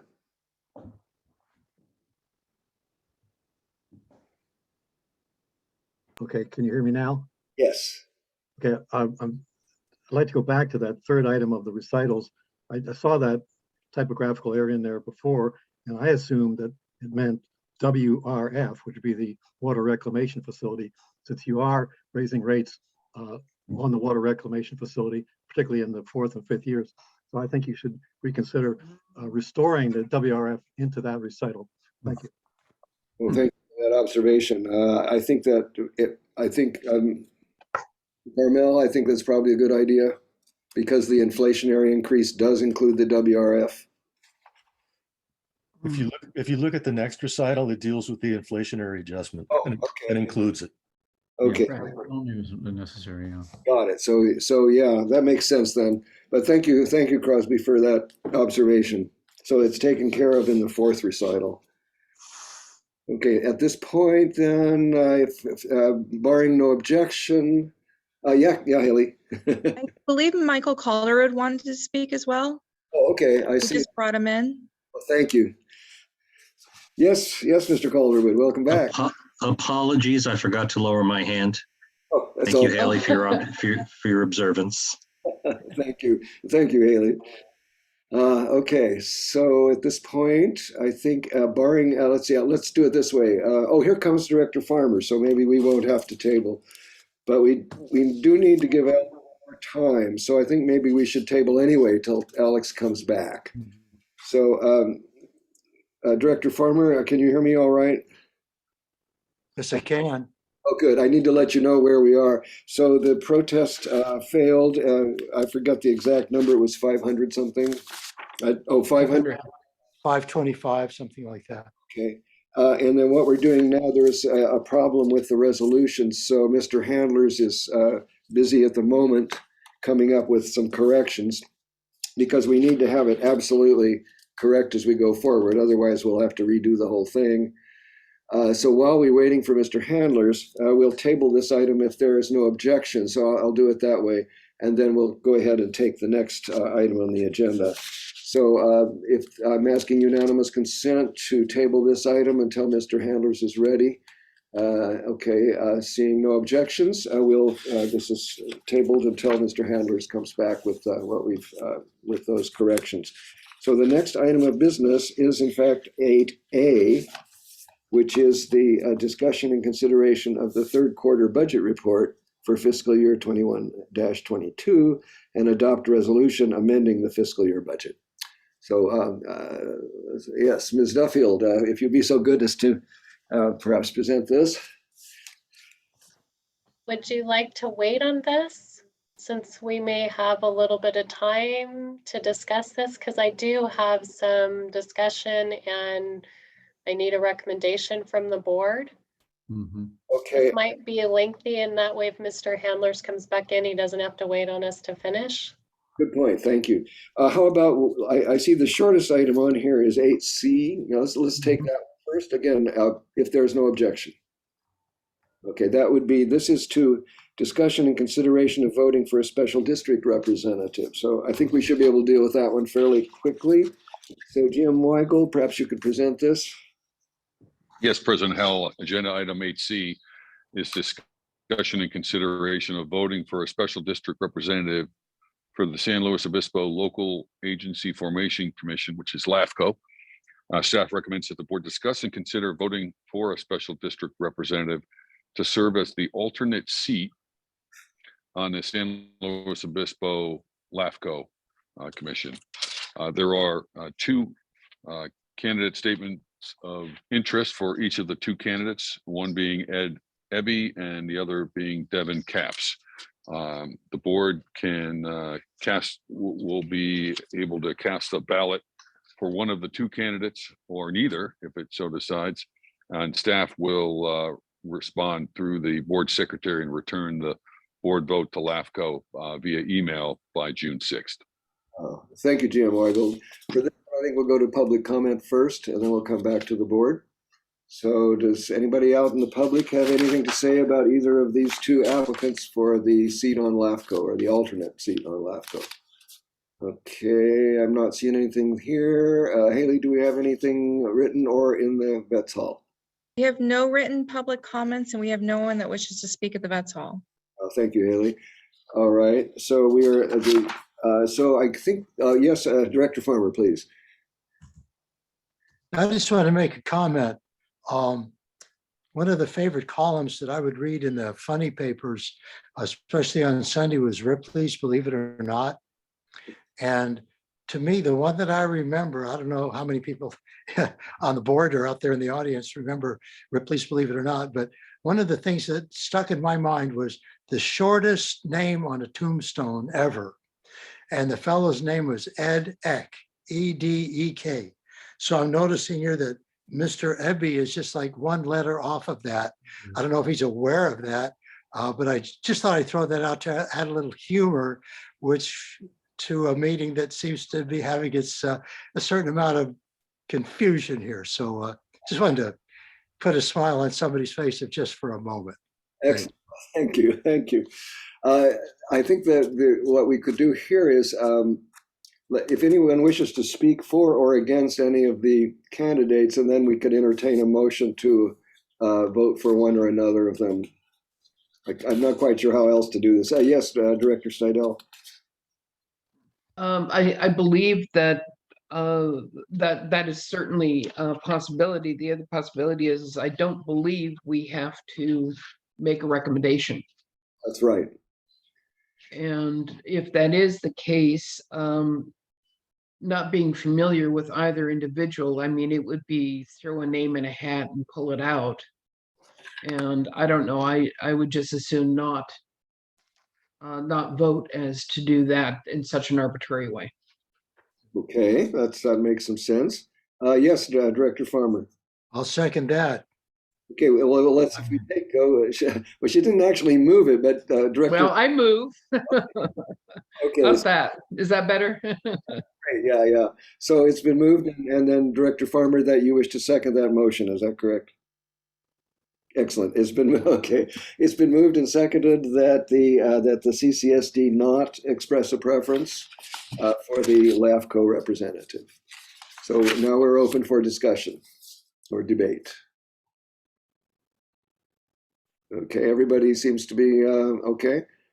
I'll just say one thing there. If I was asked to choose, I would probably choose Mr. Eby just because of his prior experience. But on the other hand, that might be an argument for not choosing him. So I think maybe this is the wiser choice.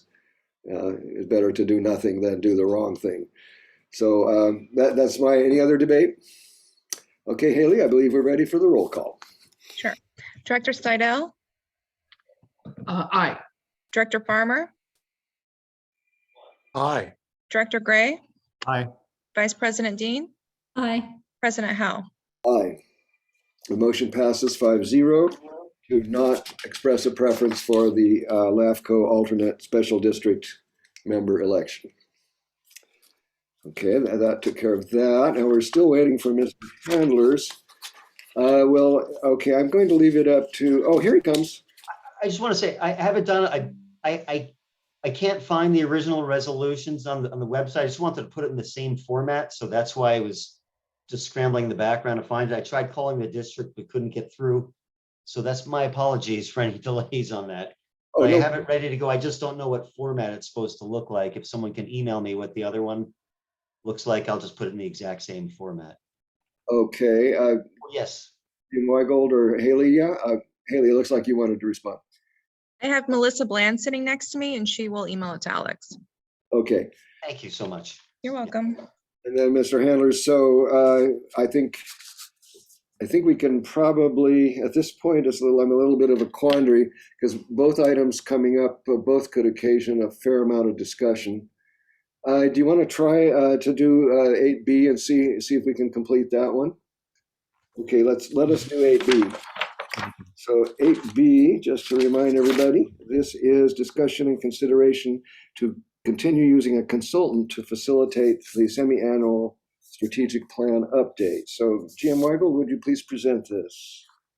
Yes, President Howell, agenda item 8B is discussion and consideration to continue using a consultant to facilitate the semi-annual strategic plan updates.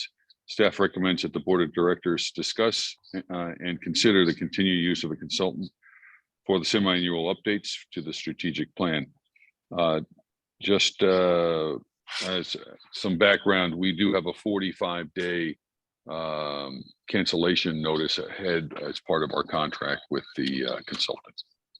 And back to you, President Howell. Thank you, Jim Weigel. Let me go to the public for public comment, and then I'll come back to the board for some kind of a motion and a vote. So folks out in the public, this is your shot. This is having to do with whether or how we continue with our strategic plan updates. Yes, Mr. Calderwood, please. This time I did put my hand up. Just a curious / observation. In my experience, when we've done these sort of things in the corporate world, over the time that the facilitation was done, we had somebody within our organization who, quote unquote, learned how to do it, how to facilitate, or how to be a professional facilitator, or at least a competent facilitator. Wondering if we have an opportunity, rather than continuing with the consultant, is there somebody in-house who might be able to facilitate that sort of a session for us, grow their skills, grow the capabilities of the district, and potentially save a few dollars in the meantime. Observation. Thank you. Thank you, Mr. Calderwood. Any additional public comment? And Haley, do we have any written public comment? We have no written public comment, and we have no one that wishes to speak at the Vets Hall. Excellent. Thank you, Haley. At this point, I'll entertain a motion related to this subject. Yes, Director Dean. Okay, I would like to move that we form an ad hoc committee consisting of myself and Director Steidel with the following actions: to discuss with Marilyn Snyder how to better align our strategic goals to our mission statement, and to research the approaches of other special districts with similar breadth of services, and then come back to report to the board. Okay, thank you. Was that, Haley, did you get it? Were you able to, oh yeah, go ahead, Director Steidel first. I was just going to second that. Second, okay. Haley, do you have that motion? It was kind of long. I have Leah taking the motions for me while I do the motion roll call. So if you could just repeat it one more time for her. Okay. Do you want me to repeat it, President Howell? Yes, please, and slowly. Just slowly, please. Okay, I move that we form an ad hoc committee consisting of myself and Director Steidel. Hold on one sec.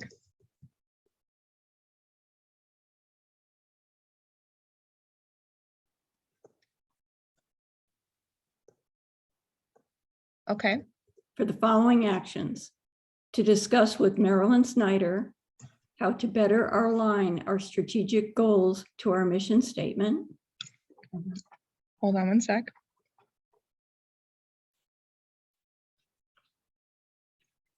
To align our strategic goals with our mission statement.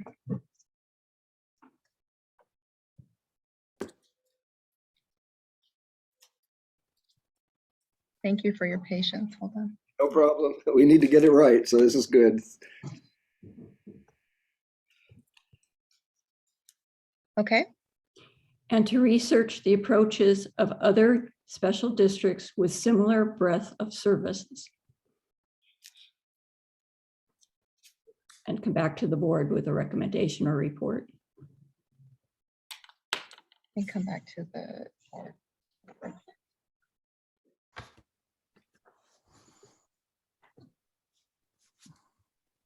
Okay, so we have Vice President Dean moved to form an ad hoc committee consisting of Vice President Dean and Director Steidel for the following actions: to discuss with Marilyn Snyder as to how to align our strategic goals with our mission statement, and to research the approaches of other special districts with similar services, and to come back with the board with the report. Excellent. Thank you so much. So it's been moved and seconded what Haley said. So I'm not going to try to do that again.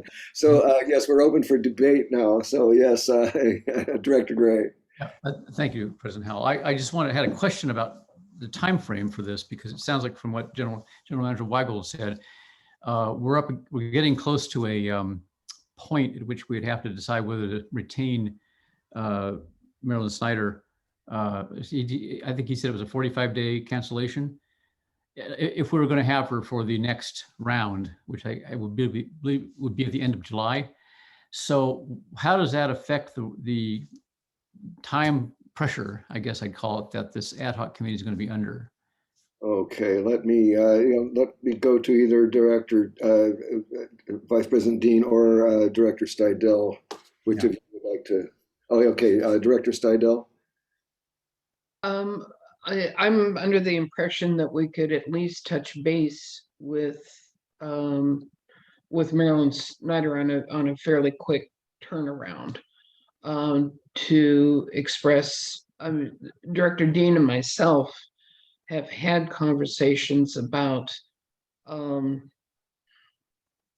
the approach in the strategic plan and how it needs to be tightened in terms of a focus towards what the mission for our district is, what we are chartered to address and take care of. And I think we can certainly have that kind of conversation with Marilyn, and she would understand precisely what we were driving at, and to see if she has some recommendations about how to achieve what we describe. That being the case, and if she does, then those are things that actually could be folded into the action that we'd be taking in June in review of information. In the meantime, also, we could be pulling together information that would be in some review of special districts around us who have the same breadth of service to them,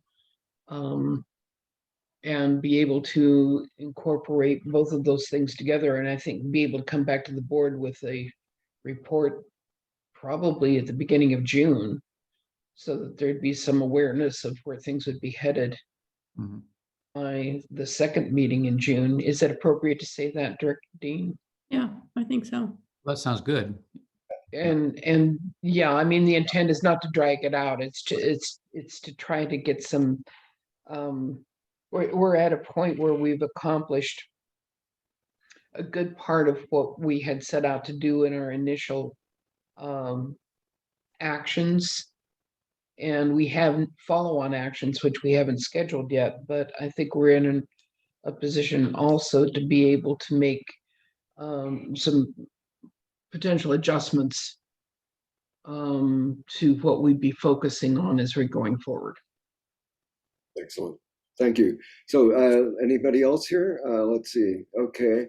I think I'll add one comment. I think, what we're looking, the thing that I'm looking for is the report back to the board as to what the conclusions are, and we should be having that in sufficient time to act upon it.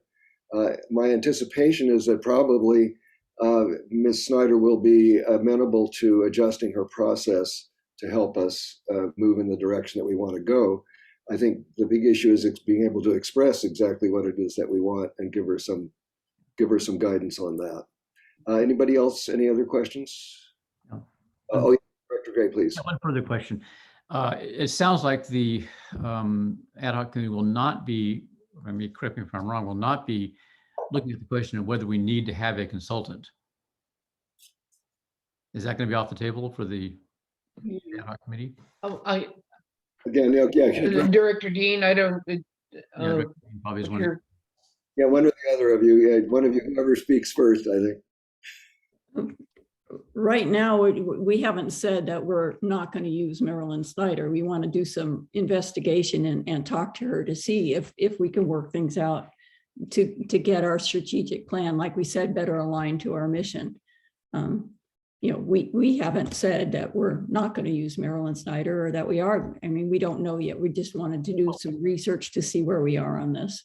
My question is the question of whether or not to use her or another consultant still still a live question, as it were. I don't In think, my perspective, it may be just by virtue of the fact we need to have a conversation with her. Right. To see if she if she understands what we're trying to relay and has suggestions on how to accomplish that and feels that she could contribute to making that happen for us. If that's not the case, then perhaps we'll be able to gather some information from taking a look at some of the other districts and if and whom they used as facilitators for what they did, if we see things in the structure of what they've been doing that seem to fit within what we're trying to accomplish. So I think it's up in the air to that extent, but I think the first full stop is we need to have a conversation with Ms. Snyder to verbalize some of these things and to see if she feels that she can support helping us improve the process. Yeah. thank you. Exactly. Thank you. Let's see, anybody else? Anybody else? Okay, it looks like we're probably ready for the question. So it's been moved and seconded that, okay, can we hear the motion one more time, just to make sure everybody knows what we're voting on? Sure. Okay. Vice President Dean moved to form an ad hoc committee consisting of Vice President Dean and Director Steidel for the following actions: to discuss with Marilyn Snyder as how to align our strategic goals with our mission statement, and to research the approaches of other special districts with similar services, and to come back to the board with a report.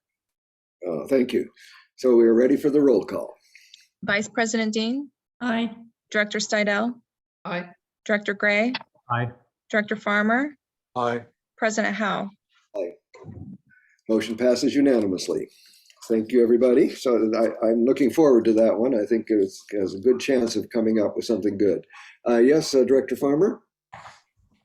President Howe, I just want to thank Vice President Dean and Director Steidel with coming up with this approach as we move forward with the strategic plan. And it's an excellent idea, and I want to commend their efforts, their collective efforts on this. Thank you, and I'll join you in that myself. So thank you both, Director Dean and Director Steidel, for that. GM Weigold, yes. Yes, President Farmer, just wanted to let you know that we're ready to proceed on 7A when you're ready. Okay, okay, so 7A, we're back to that. So let's see, I think the thing to do would probably be to share the screen, would it not? And let me just remind people what we are. This is the resolution to adopt the rate increase that was after the failure of the 218 protest. So this is our Exhibit A, and I guess we need to display all of it so that we can see, so everyone can see what it is. Okay, we're looking for specifically the new language. There it is. Yeah, there it is. Yeah, it just went. Third page. Third page. All the way down. Yeah, there it is. Okay. Yeah. Okay, but Mr. Carmel, didn't it have to be in the resolution itself as well? No? No. Oh, okay, then we're good. Make sure. Makes reference to Exhibit A. Okay, as long as it makes reference to Exhibit A and Exhibit A is correct, then we're good. Okay, everyone's got a chance to look at this particular section, which has an example in it. I want to be sure that we want to be sure that it's absolutely clear to everyone. So this is just describing how the inflationary pass-through will be calculated. Okay, and so do we have any? I'd like to take. I'd like a one shot at the public before we, since now that we have the full language. So let me look and see if we have anybody out there. Okay, public, this is one last shot at this before we vote. All right, seeing nobody. Okay, I think we are then ready. So, excuse me, Carmel. Mr. Carmel. Yeah, go ahead. There are two corrections that I'd like made. Yes, please. In the second sentence, it says these future rate adjustments would be implemented. I think the would should be will be implemented. And Will be subject. And in the next sentence, the same change, the would be authorized. Wait, where am I? Would be, wait. It would be authorized to adjust. Okay, wait a minute. Will be authorized to adjust. So the two woulds need to be willed. There's actually three woulds. There's a second. That second paragraph, second sentence has a couple. That's right. Yeah. All three of those woulds should be the word will. So just note that for the record so we can make that change. Okay, so this will be the as amended, as it were. Okay, so Mr. Handler, you've got that so that we can, I don't know who's got the actual copy. I also think the word authorizes in the first sentence should be approves. Okay. So to reiterate, we're going to amend this so that CSDA approve future annual inflationary. Right. The second sentence, rate adjustments will be implemented and will be subject to a maximum annual increase. I'm looking for the third would. Drop a sentence. For example, if the CPI increases. Will be authorized. Got it. Okay. So the three spots. Got it. Got it. Okay. And then, of course, the previous amendment that we had to delete that lone F that was sitting there in the third recital as well. So those are the amendments. Are we all clear? Everybody's crystal clear on this. I hope. Sardell, There was a reference to attachment A as far as the recitals are concerned. Is that true? And where is the because this becomes a part of attachment A. There it is at the very last. It's the actual result, the resolution language at the end. Yeah. Or the exhibit A, sorry. So this statement without further identification, this statement is inclusive to exhibit A. That's my understanding. No. That's right. Yeah, okay. So, okay, it's important the lawyer agrees. Yes, we're good. Okay, make sure all our I's are dotted and our T's are crossed. So I think there's a last, Mr. Carmel, yes, go ahead. I think procedurally, the motion that was on the table, I believe it was Director Gray, seconded by Director Dean, should be, what am I trying to say? Should be revoked. Okay. And a new motion should be made. So we essentially withdraw. You should make a motion to withdraw. I moved to withdraw my motion, my earlier motion on this. So. There needs to be a second for that. I second that. By Vice President Dean. Yeah, once the motion has been stated by the chair of the meeting, it becomes the property of the meeting, and you have to go through a whole procedure to get rid of it. So it's been moved and seconded to withdraw the previous motion. Do we have any debate on that? Seeing none, let's go for a vote. So Haley, may we have the roll call on this? Sure. Director Gray? Aye. Vice President Dean? Aye. Director Farmer? Aye. Director Stidel? Aye. President Howe? Aye. Okay, so the previous motion is withdrawn. Let's put the next motion onto the floor, and since we have time, and because Mr. Swartz has been so observant before, I see his hand up again. So, but let's get a motion on the floor first. Or maybe we better, no, let me hear Mr. Swartz first in case we have to make another change. Comment first, yeah, for a motion. So. So, Crosby and Laura Swartz, would you please, one of you come in here and help us out?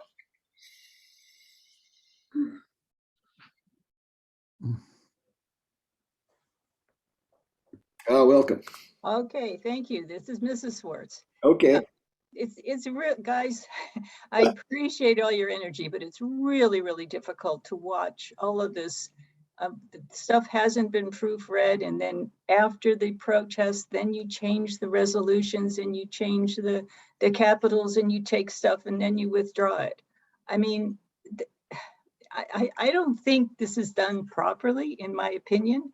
The other thing is, I still want to state this for the record. I have a real problem with not having a cap on those inflationary rates. I know your board can look at it, but it's not going to be the same board. And we, the ratepayers, are going to have to pay this. And I think it would have been much more appropriate to put some type of cap on it so we know what we're living with. And again, all these changes back and forth, there's kind of like Brown Act stuff going on here. That's my opinion. Please put a cap on that. Okay, thank you, Ms. Swartz. All right, back to the board here. We're waiting for a motion here, and I see two hands, Director Stidel and then Director Gray. I will ask first whether Mr. Carmel would want to address the fact that approaching inflationary rates, you can't put a cap on it in the way that it was suggested, and that's why we had not done so. Okay, yeah, Mr. Carmel, would you briefly respond then? You could put a cap on it, but you didn't, and the notice that went out didn't have one. So I did also want to note that now the changes we've made mirror the 218 notice. There's nothing new there. There was just something missing. Now it mirrors it directly. Oh, good. And I don't see any problem moving forward with the resolution. It was like pulling teeth, but I think we got there. All right. So you're saying then it's a straightforward motion, or we do need to account for the corrections to the resolution? I think if you state in your motion as corrected, yeah, that would work. That's all you need to do. But it's just a straightforward adopt the resolution with the corrections we just went through. We can go through them again if you want to, but I don't think we have to.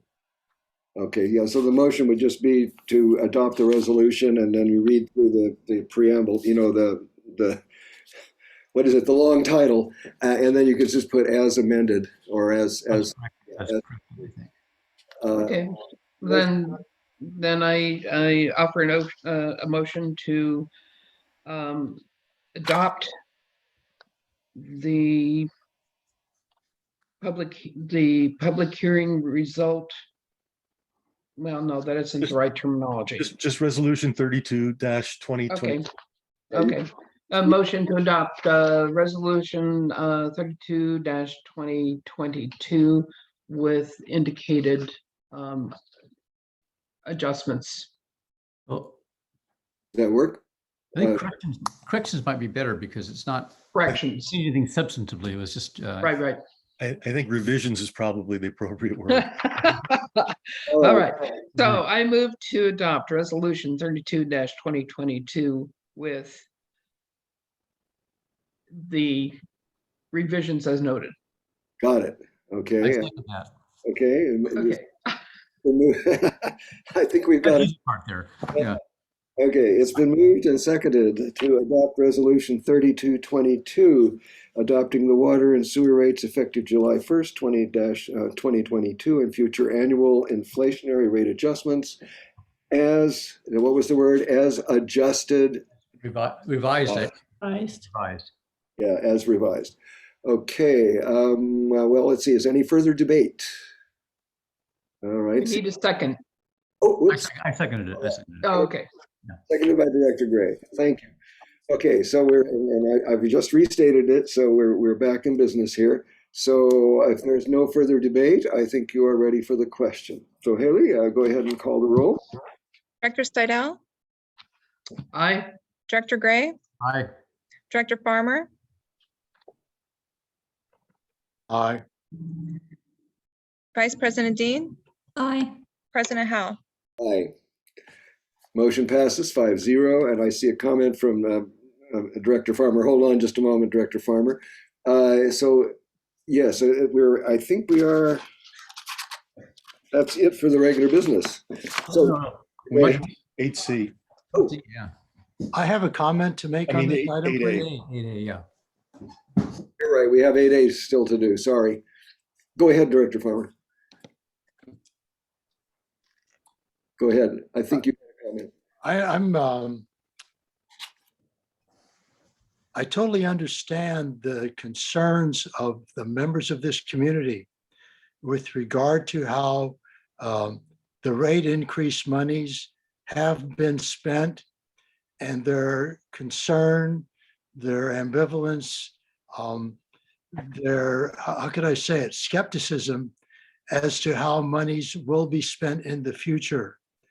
And I believe that we as a district and as a board, as these monies with the rate increase come our way and we make every effort to utilize these monies in as constructive a fashion as possible to make the major improvements that need to be made, especially at the wastewater plant, that we with regularity let the ratepayers of this community know how the rate increase monies are being spent. I believe we have an obligation to the ratepayers that hasn't really been addressed in the past. We need to take a different approach to, how can I say it? Express our appreciation to the ratepayers for keeping this district viable. And we owe it to them to be, I think, more on top of, as I said, stating how the monies are being spent to let them know so they're less skeptical of the district and the board. Thank you. Thank you, Director Farmer. Does anyone else wish to make a final comment on this before we move forward? Okay, so as I was just reminded, we do have one more item of regular business, which is 8A. I think we can probably deal with this in our time frame. Shall we try? Let us try and see what happens. 27 minutes. Okay, very good. So 8A, which is the discussion and consideration of the third quarter budget report and adopt a resolution amending the fiscal year 2021-22 budget. So let's see, I think, yes, Administrative Department Manager, Ms. Duffield, I believe you're the one to present this, so the floor is yours. Sure. Thank you, President Howe. So as stated, agenda item 8A is for discussion and consideration of the third quarter budget report for 21-22 fiscal year and adoption of resolution 33-2022 amending the fiscal year 2021-2022 budget. It's recommended that the Board of Directors discuss and consider the third quarter budget report for fiscal year 21-22, adopt resolution 33-2022, amending the fiscal year 21-22 budget, and provide direction to staff as deemed appropriate. The Finance Committee reviewed this report in advance of your board on April 26 and recommended it to be forwarded to the board without any changes by a 5-0 vote. So just a reminder, the third quarter is for 3 quarters of the fiscal year, 75% of the fiscal year, starting on July 1st of 2021 through March 31st of 2022. During this particular quarter, your board approved one budget adjustment already, and that was for the skate park. That has been included in this reporting. So when we start going through the detail pages, you'll see that budget adjustment memorialized. There is one budget adjustment request in addition to that for this quarter, and that is to address the emergency water line repair project that had to occur that was not in the fiscal year's budget. And so that budget item or that budget adjustment is included in this report, which is why you have resolution that needs to be adopted as part of this report. The estimate of that repair, we've had most of the bills come in at this point, and we're estimating that project to be $366,000. So that would come from water fund reserves to offset that cost. So if we move forward to the detail pages, that would start on approximately page 157.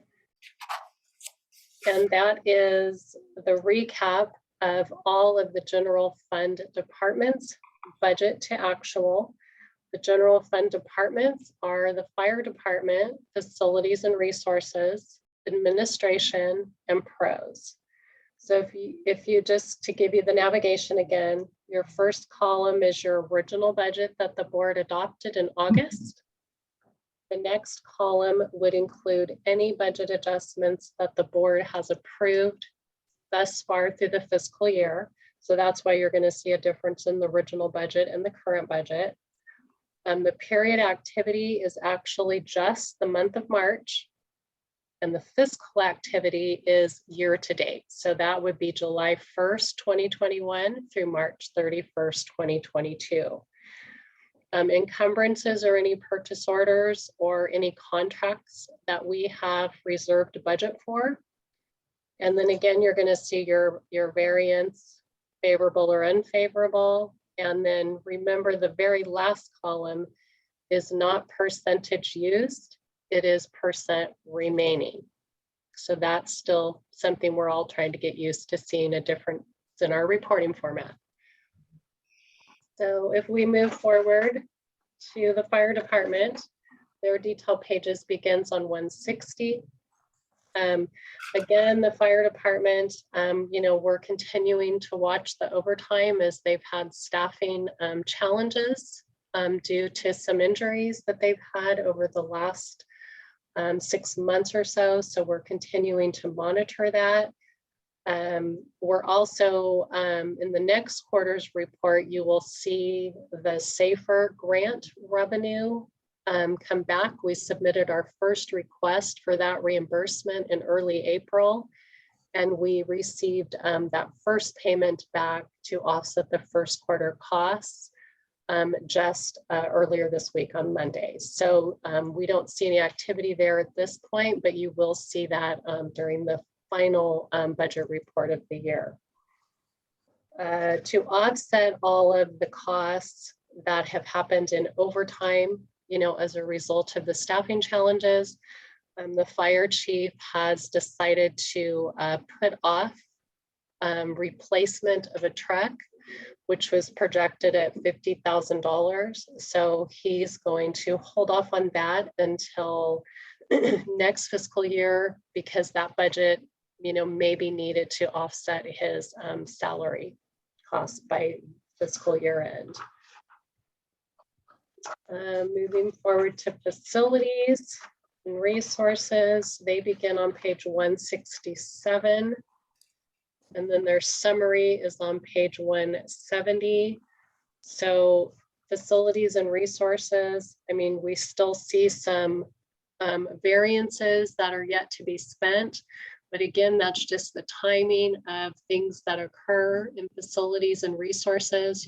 Their big cleanup that happens on the ranch once a year, and all of this effort usually happens, in the springtime. So we usually don't see all that activity happening up front by the third quarter. We'll see that in the fourth quarter.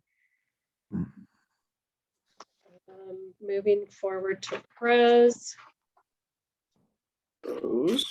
Pros budget begins on page 173. This is where you're going to see the budget adjustment that the board approved for the skate park. You'll see that down to the latter part of the page, the $59,333. That was our budget adjustment that happened during the month of March. So you'll see that in there and the date that it happened. So most of this budget will be carried forward into next fiscal year because, the East restroom project is still in process. The skate park is still in progress. So we'll see those funds carry forward. And I also have earmarked to carry forward the professional services that wasn't used for this fiscal year as a result of the last board of directors meeting. Your board seemed to be concerned with if that money goes away. So we'll make sure that we earmark that and roll that into next year. Good. Administration. So our biggest hurdle in administration is dealing with the legal costs that ensued as a result of the litigation and the trial. So I did pull some numbers for that because I want to have a discussion with the board in regards to how that should be handled. So I will come back to that topic after we go through all the detailed pages. But currently you'll see that there's a significant budget overage on page 178. It is line item 6080L, which is our professional services legal. We're exceeding budget by 435,000 and change, or 606%. Ooh. So, you know, that's significant, and we do need to talk about how how the board wishes to address that topic. So I will come back to that. And moving forward to water and wastewater. And again, we summarized all the funds for the enterprise funds, which is water, wastewater, WRF operations, WRF capital, and that summary is on page 183. And then we further break down, starting on page 185, just the water fund components, which is water, WRF operations, and WRF capital. And then on page 187, we just isolate wastewater on its own. So for the water fund, included in this report, like I said earlier, is a budget adjustment request to account for the costs related to that emergency water line repair that occurred unexpectedly at the end of December. So once that budget adjustment is memorialized, your budget to actual will look a little better in water. In the WRF fund operations, it begins on page 198. So keep in mind, what you don't see on this report for WRF is the reserves that are set aside. Remember, in Tyler, we have these reports are budget or revenue versus expenditure. So when we set aside a reserve, you're not going to see that in our reporting that we're currently looking at. What I'm thinking I'm going to do in the next year's budget is I'm going to just pick a GL account at the very end of the 6,000 series and just earmark that as a reserve. So that way you can see budget to actual, because it gives a false sense of what is really available for spending when you don't see that on these reports. So I think I want to make that change a little bit so it becomes more visible and you don't think that there's hundreds of thousands of dollars that are not being spent. They are earmarked for reserves for when the WRF does have to be operated, and it's important, I think, that we show those. So that'll be something moving forward. So WRF capital, that begins on page 202. If you recall, in early April, we went to the board to request some additional funding for the Section 7 ESA consultant. And as part of that budget adjustment, we also addressed this overage of $26,000 that we exceeded budget in. So that has been addressed. It's just not reflective of this report because it happened in April and this is through the end of March. So we have addressed that. Moving forward to wastewater, that begins on page 206. Again, we're not seeing any huge variances in wastewater. We're continuing to manage the expenditures to offset all of the manhole replacement project that happened. You know, that was our trade-off as we were moving forward with all those replacements, and we would reduce cost in other places. So all of that is still kind of in process. So we hope by the end of June, all of it is worked out and we have a good idea of where we ended for the fiscal year. We hope the contract will be done. So also included for you, starting on page 213, and there's a few pages, are the CIP pages, the column that says fiscal year or FY project costs, that is actually what has occurred from costs from July 1st of 2021 through March 31st of 2022. And then I also mentioned in the staff report itself what projects thus far had been completed through the end of March. We had like 3 projects that were completed. Don't quite, all the costs haven't been paid yet for the water line at the end of March, so those costs are not fully recognized yet. So those will be reported out in the next reporting period. So going back to our discussion regarding litigation and legal services.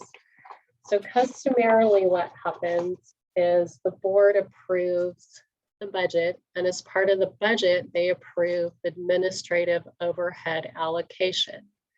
And that's the single spreadsheet, and there's different categories that determine how those costs get shared against all the departments and the funds. So for legal costs, it gets shared proportionally based on the fund size. So currently, as of today, I ran a report just this morning so I could capture all the costs thus far for this fiscal year. For the litigation expenses, we have $545,340.57. And that number is what is creating our budget overage. You know, we'd be under budget in legal services had it not been for this event that occurred. So I really need direction from the board on how you would like that handled. You know, that's a big impact to allocate that to all the departments when that really wasn't in the plan for the budget for the year. But, you know, again, that's up to the board to decide if you want to, you know, allocate it based on our adopted schedule. Another option would be if it came from the general fund reserves, which we have around $3.7 million in there off the top of my head. Or it could be a combination of part of it gets allocated and part of it comes out of the reserves, or some other thought that the board may have. So, you know, I would need to bring this back to your board in the form of a budget adjustment, but I would just like a little bit of guidance from you on your desire to address the situation. Okay, thank you, Ms. Duffield. So may I ask just a brief, I think you said it, but I think maybe my mind was floating off somewhere, that the major part of that legal expense involves which of the many lawsuits that we're having to deal with? So it was the Wendler litigation that resulted in actual trial costs and expert attorneys that were required to be hired. I see. Okay, I was trying to figure some excuse to allocate it to something or another, but it's anyway. Yeah. Well, board, what do you think? What do you guys think? Yeah. Director Gray, go ahead. Do we need to take public comment first? I do have something to say, but I mean, I wonder if we should. It might be useful to hear what the public has to say. Although it might be first to know a little bit. Okay. Let's hear what they. I think you're right. I'll go with your suggestion. Members of the public, the issue here is what we do with these nearly $500,000 worth of legal fees. How do we allocate it amongst our various enterprises? Or how do we, period, just how do we deal with it?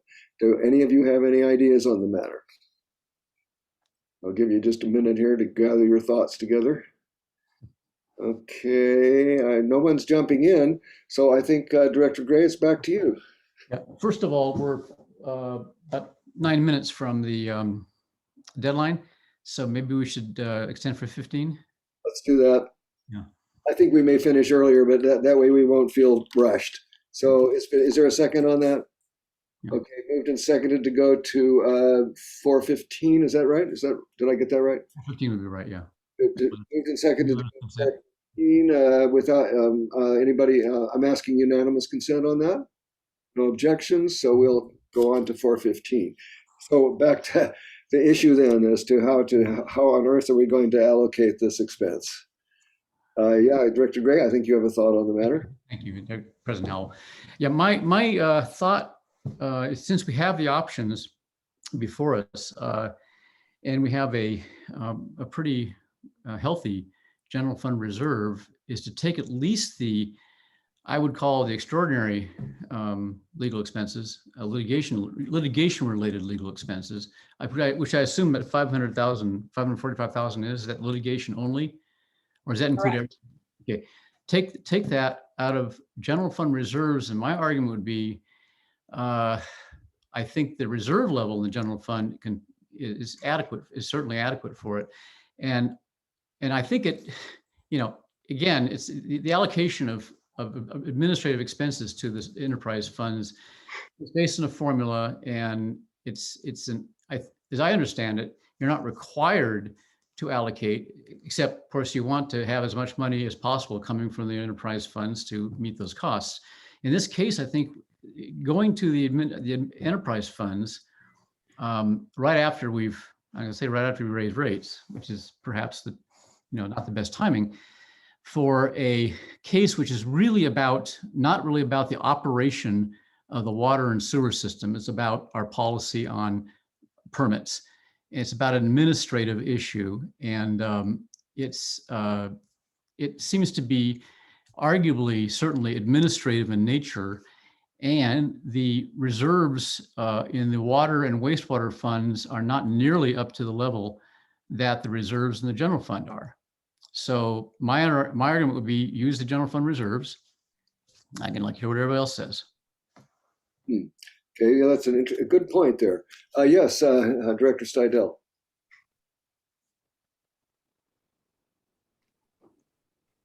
I agree entirely with Director Gray. I think this is an extraordinary expense. It isn't the enterprise fund should not bear the impact of this. It's administrative in nature. It's by virtue of the fact that we were, we had to participate in the way that Windelier assumed or put their suit in for judgment, and we had to participate in the way that we did for protection, and I think it's an extraordinary expense that can be borne by the general fund. Okay. Thank you, Director Seidel. Yeah, Vice President Dean. I totally agree with both Director Gray and Director Seidel. I think it needs to come from the general fund reserves. We have enough money in there, and yeah, like Director Gray said, we just raised the rates because we didn't have enough money in those funds. We shouldn't be taking it out of there. Yeah, those are all good arguments.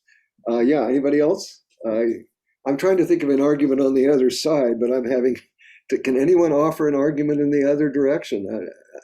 I don't see, I'm even open to staff saying something on this.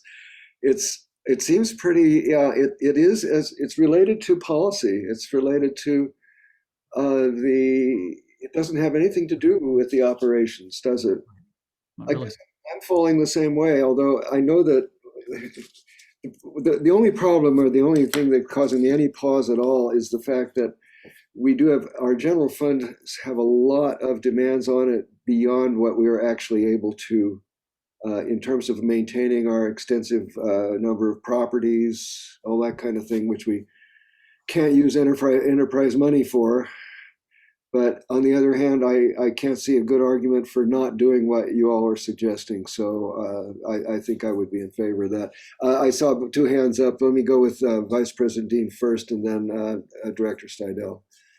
Well, looking at what you just said, that the enterprise funds has a lot that needs to be done with it that we're not addressing. So do the enterprise funds, which is why we just had a rate increase. Good point, yeah. And there's far more money in the reserves in the general fund to be able to address this. So yeah, that's my opinion. Yeah, I'm just looking for it seems reasonable to me, but I just want to be sure that we've got it covered. Yeah, Director Steidel. You're muted. Director Dean took the words out of my mouth. So I guess in that case, I'd like to be able to provide direction to Ms. Duffield to address the impact and effect of this in a budgetary manner by application of reserves from the general fund. Okay, let's take that. I'm assuming that's a motion. So we need to get really, okay, I see. I'll second her. By by Director Gray and also by Vice President Dean. So it's been moved and seconded. I'm going to shorten your motion a little bit just so make it easier for me to pay for these expenses out of the general fund reserves as requested. Actually, like Cindy, go ahead. I'm sorry. So I will need to return to the board in June with a formal budget adjustment, because that, in order to reallocate from reserves, that requires an actual formal budget adjustment. I just wanted your direction on how to proceed with resolving this, since we're so close to the end of the fiscal year and we have a fairly good idea of, I mean, we still have a couple of months bills to come through, but we at least have a fairly good idea of where we're at. So okay, you'll be having to hear about this again. Oh, no problem. But I do think we need to get a vote on it just so you have very clear direction here. Yeah, go ahead, Director Farmer. Thank you, President Howell. This isn't necessarily pertinent to the exact item we're discussing at this time, but in reflecting on this particular cost that we have here, especially to the Windler case, and I'm just thinking back over time, since being on the board and even before then, and I'd be hard pressed to remember a time when we weren't involved in some kind of legal skirmish. Either we're suing somebody like CDM Smith, or someone is suing us.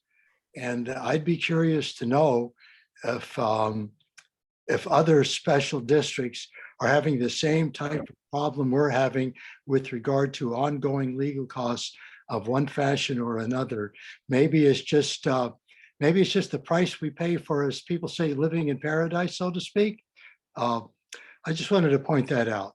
Thank you. Well, I think you do ask an interesting question, and I think it's not really germane to what we're about to vote on, but in 1 minute or less, Mr. Carmel, could you provide an answer to Director Farmer on that, just from your own experience? Cambria has a very unique community, and for a lot of reasons, it's involved in much more litigation than most governmental entities that I've represented. It's unfortunate, but it's true.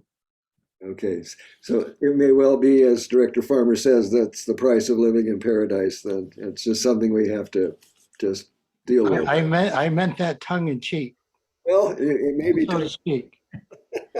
Anyway, let's move forward here. So I think we're ready, unless we have further debate on this. Well, we actually already called for public comment, but do you have anybody in the Vets Hall, Haley, or any written public comment on this issue? Yeah, I have no written public comment, and I have no one attending the Vets Hall that wishes to speak on this item. So I think we are ready. I don't think we need further debate on this. Everybody has had their say, I believe. Yes? Okay. So I think we're ready to vote. So Haley, if you'd be so good as to call the roll. The motion is to direct staff to allocate the funds for the Windler lawsuit to pay those out of the general fund reserves. Sorry for the awkwardness in the wording there, but okay. So go ahead. Would you like me to call the roll? Sorry, yes, please. Director Steidel? Aye. Director Gray? Aye. Director Farmer? Aye. Vice President Dean? Aye. President Howell? Aye. The motion passes 5-0. So Ms. Duffield, that should provide you, I hope, with clear guidance on that. Thank you for that. Do we have any other issues regarding the budget at this point? So we also need the board to vote on the resolution, because that is a formal budget adjustment that's being requested. That's resolution 33-2022. Looking for the text of it here. Yeah. Does anybody see it? It's, I could. Page 216. Ah, thank you, thank you.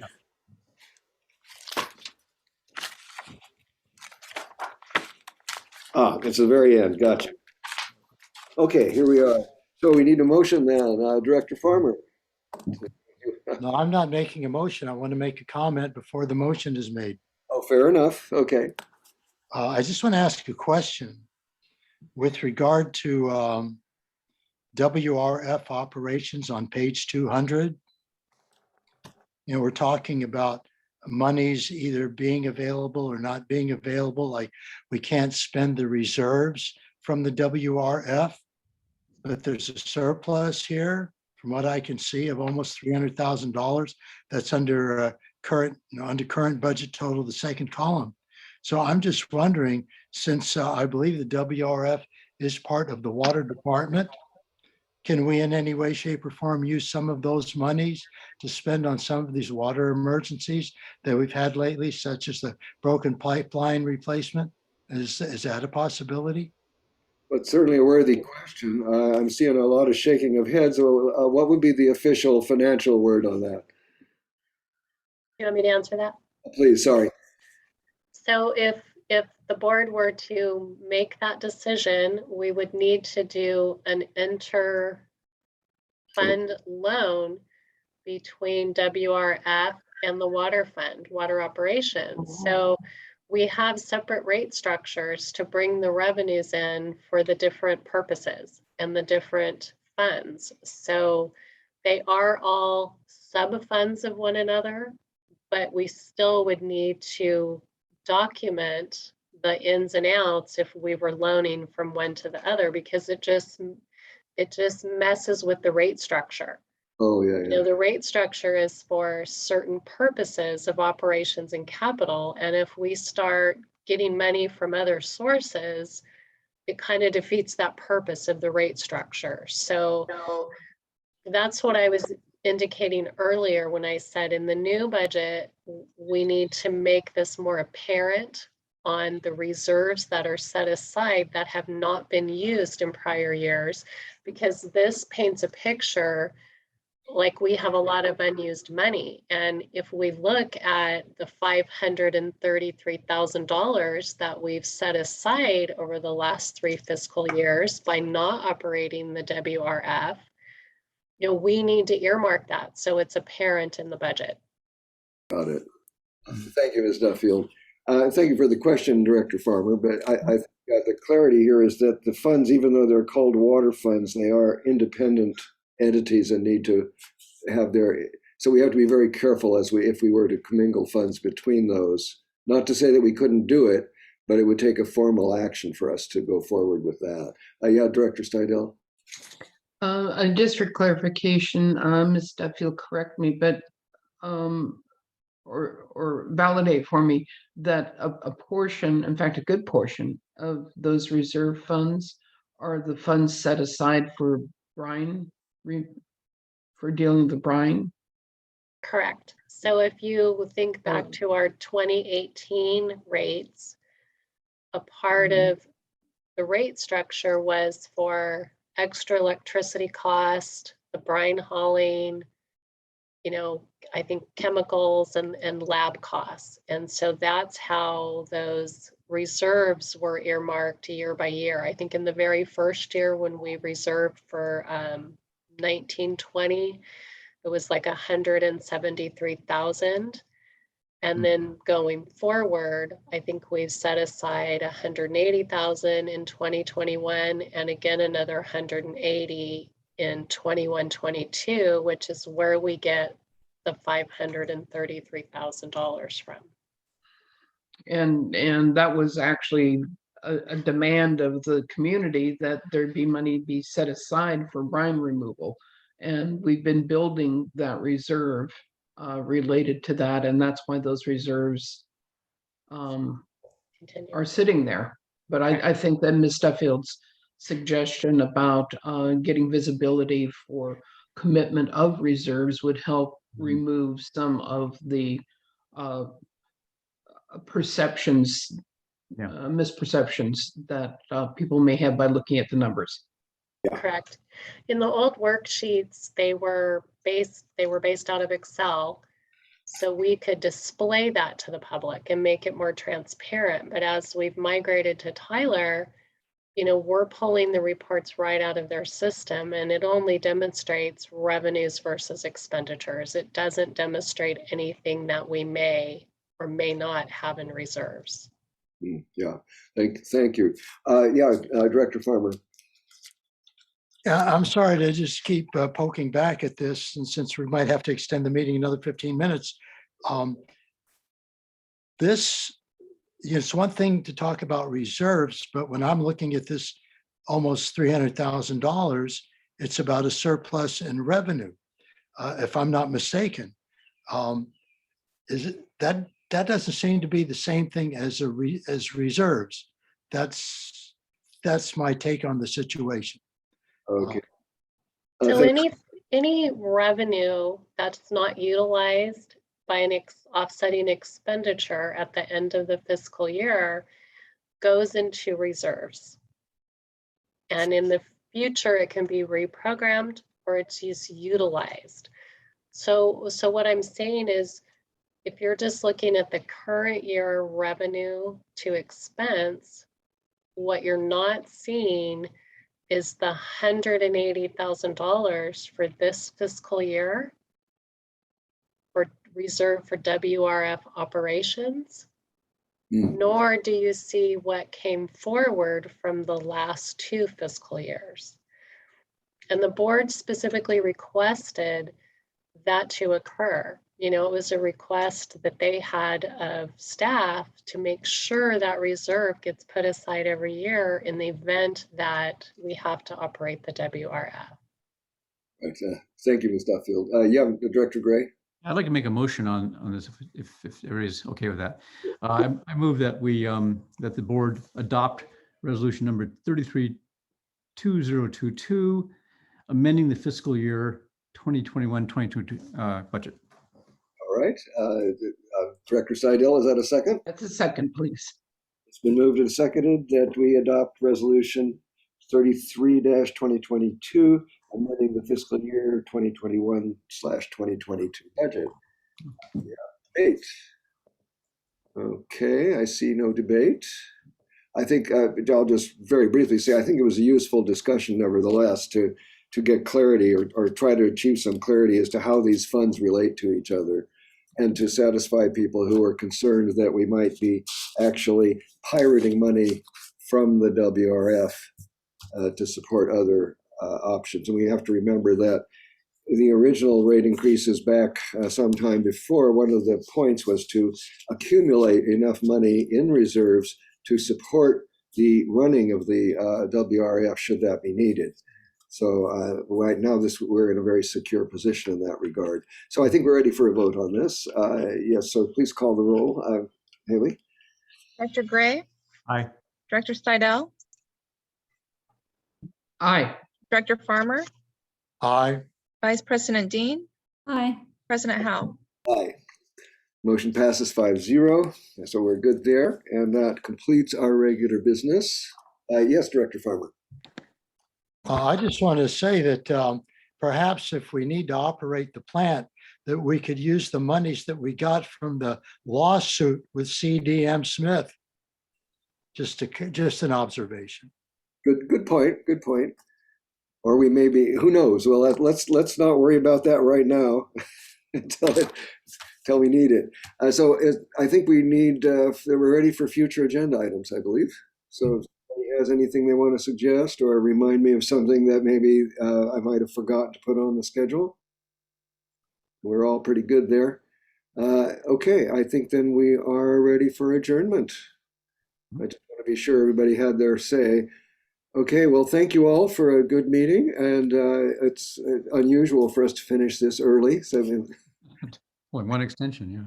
Yeah, I know, and we shouldn't make a habit of it. I don't know. Okay, but now I'm left with suddenly I'm going to have to kill an hour or so. Okay, so thank you very much, everybody. And I think the next time we meet, our next regular meeting, which will be second week in Where are we now? This is, second week.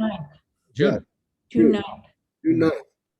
And I think Director Dean will be absent at that time. Is that true, Director? No, I'll be back. I'll be back. Okay, with a report Yeah. from your trip. Okay, very good. All right. Anybody else have any parting shots before we close up?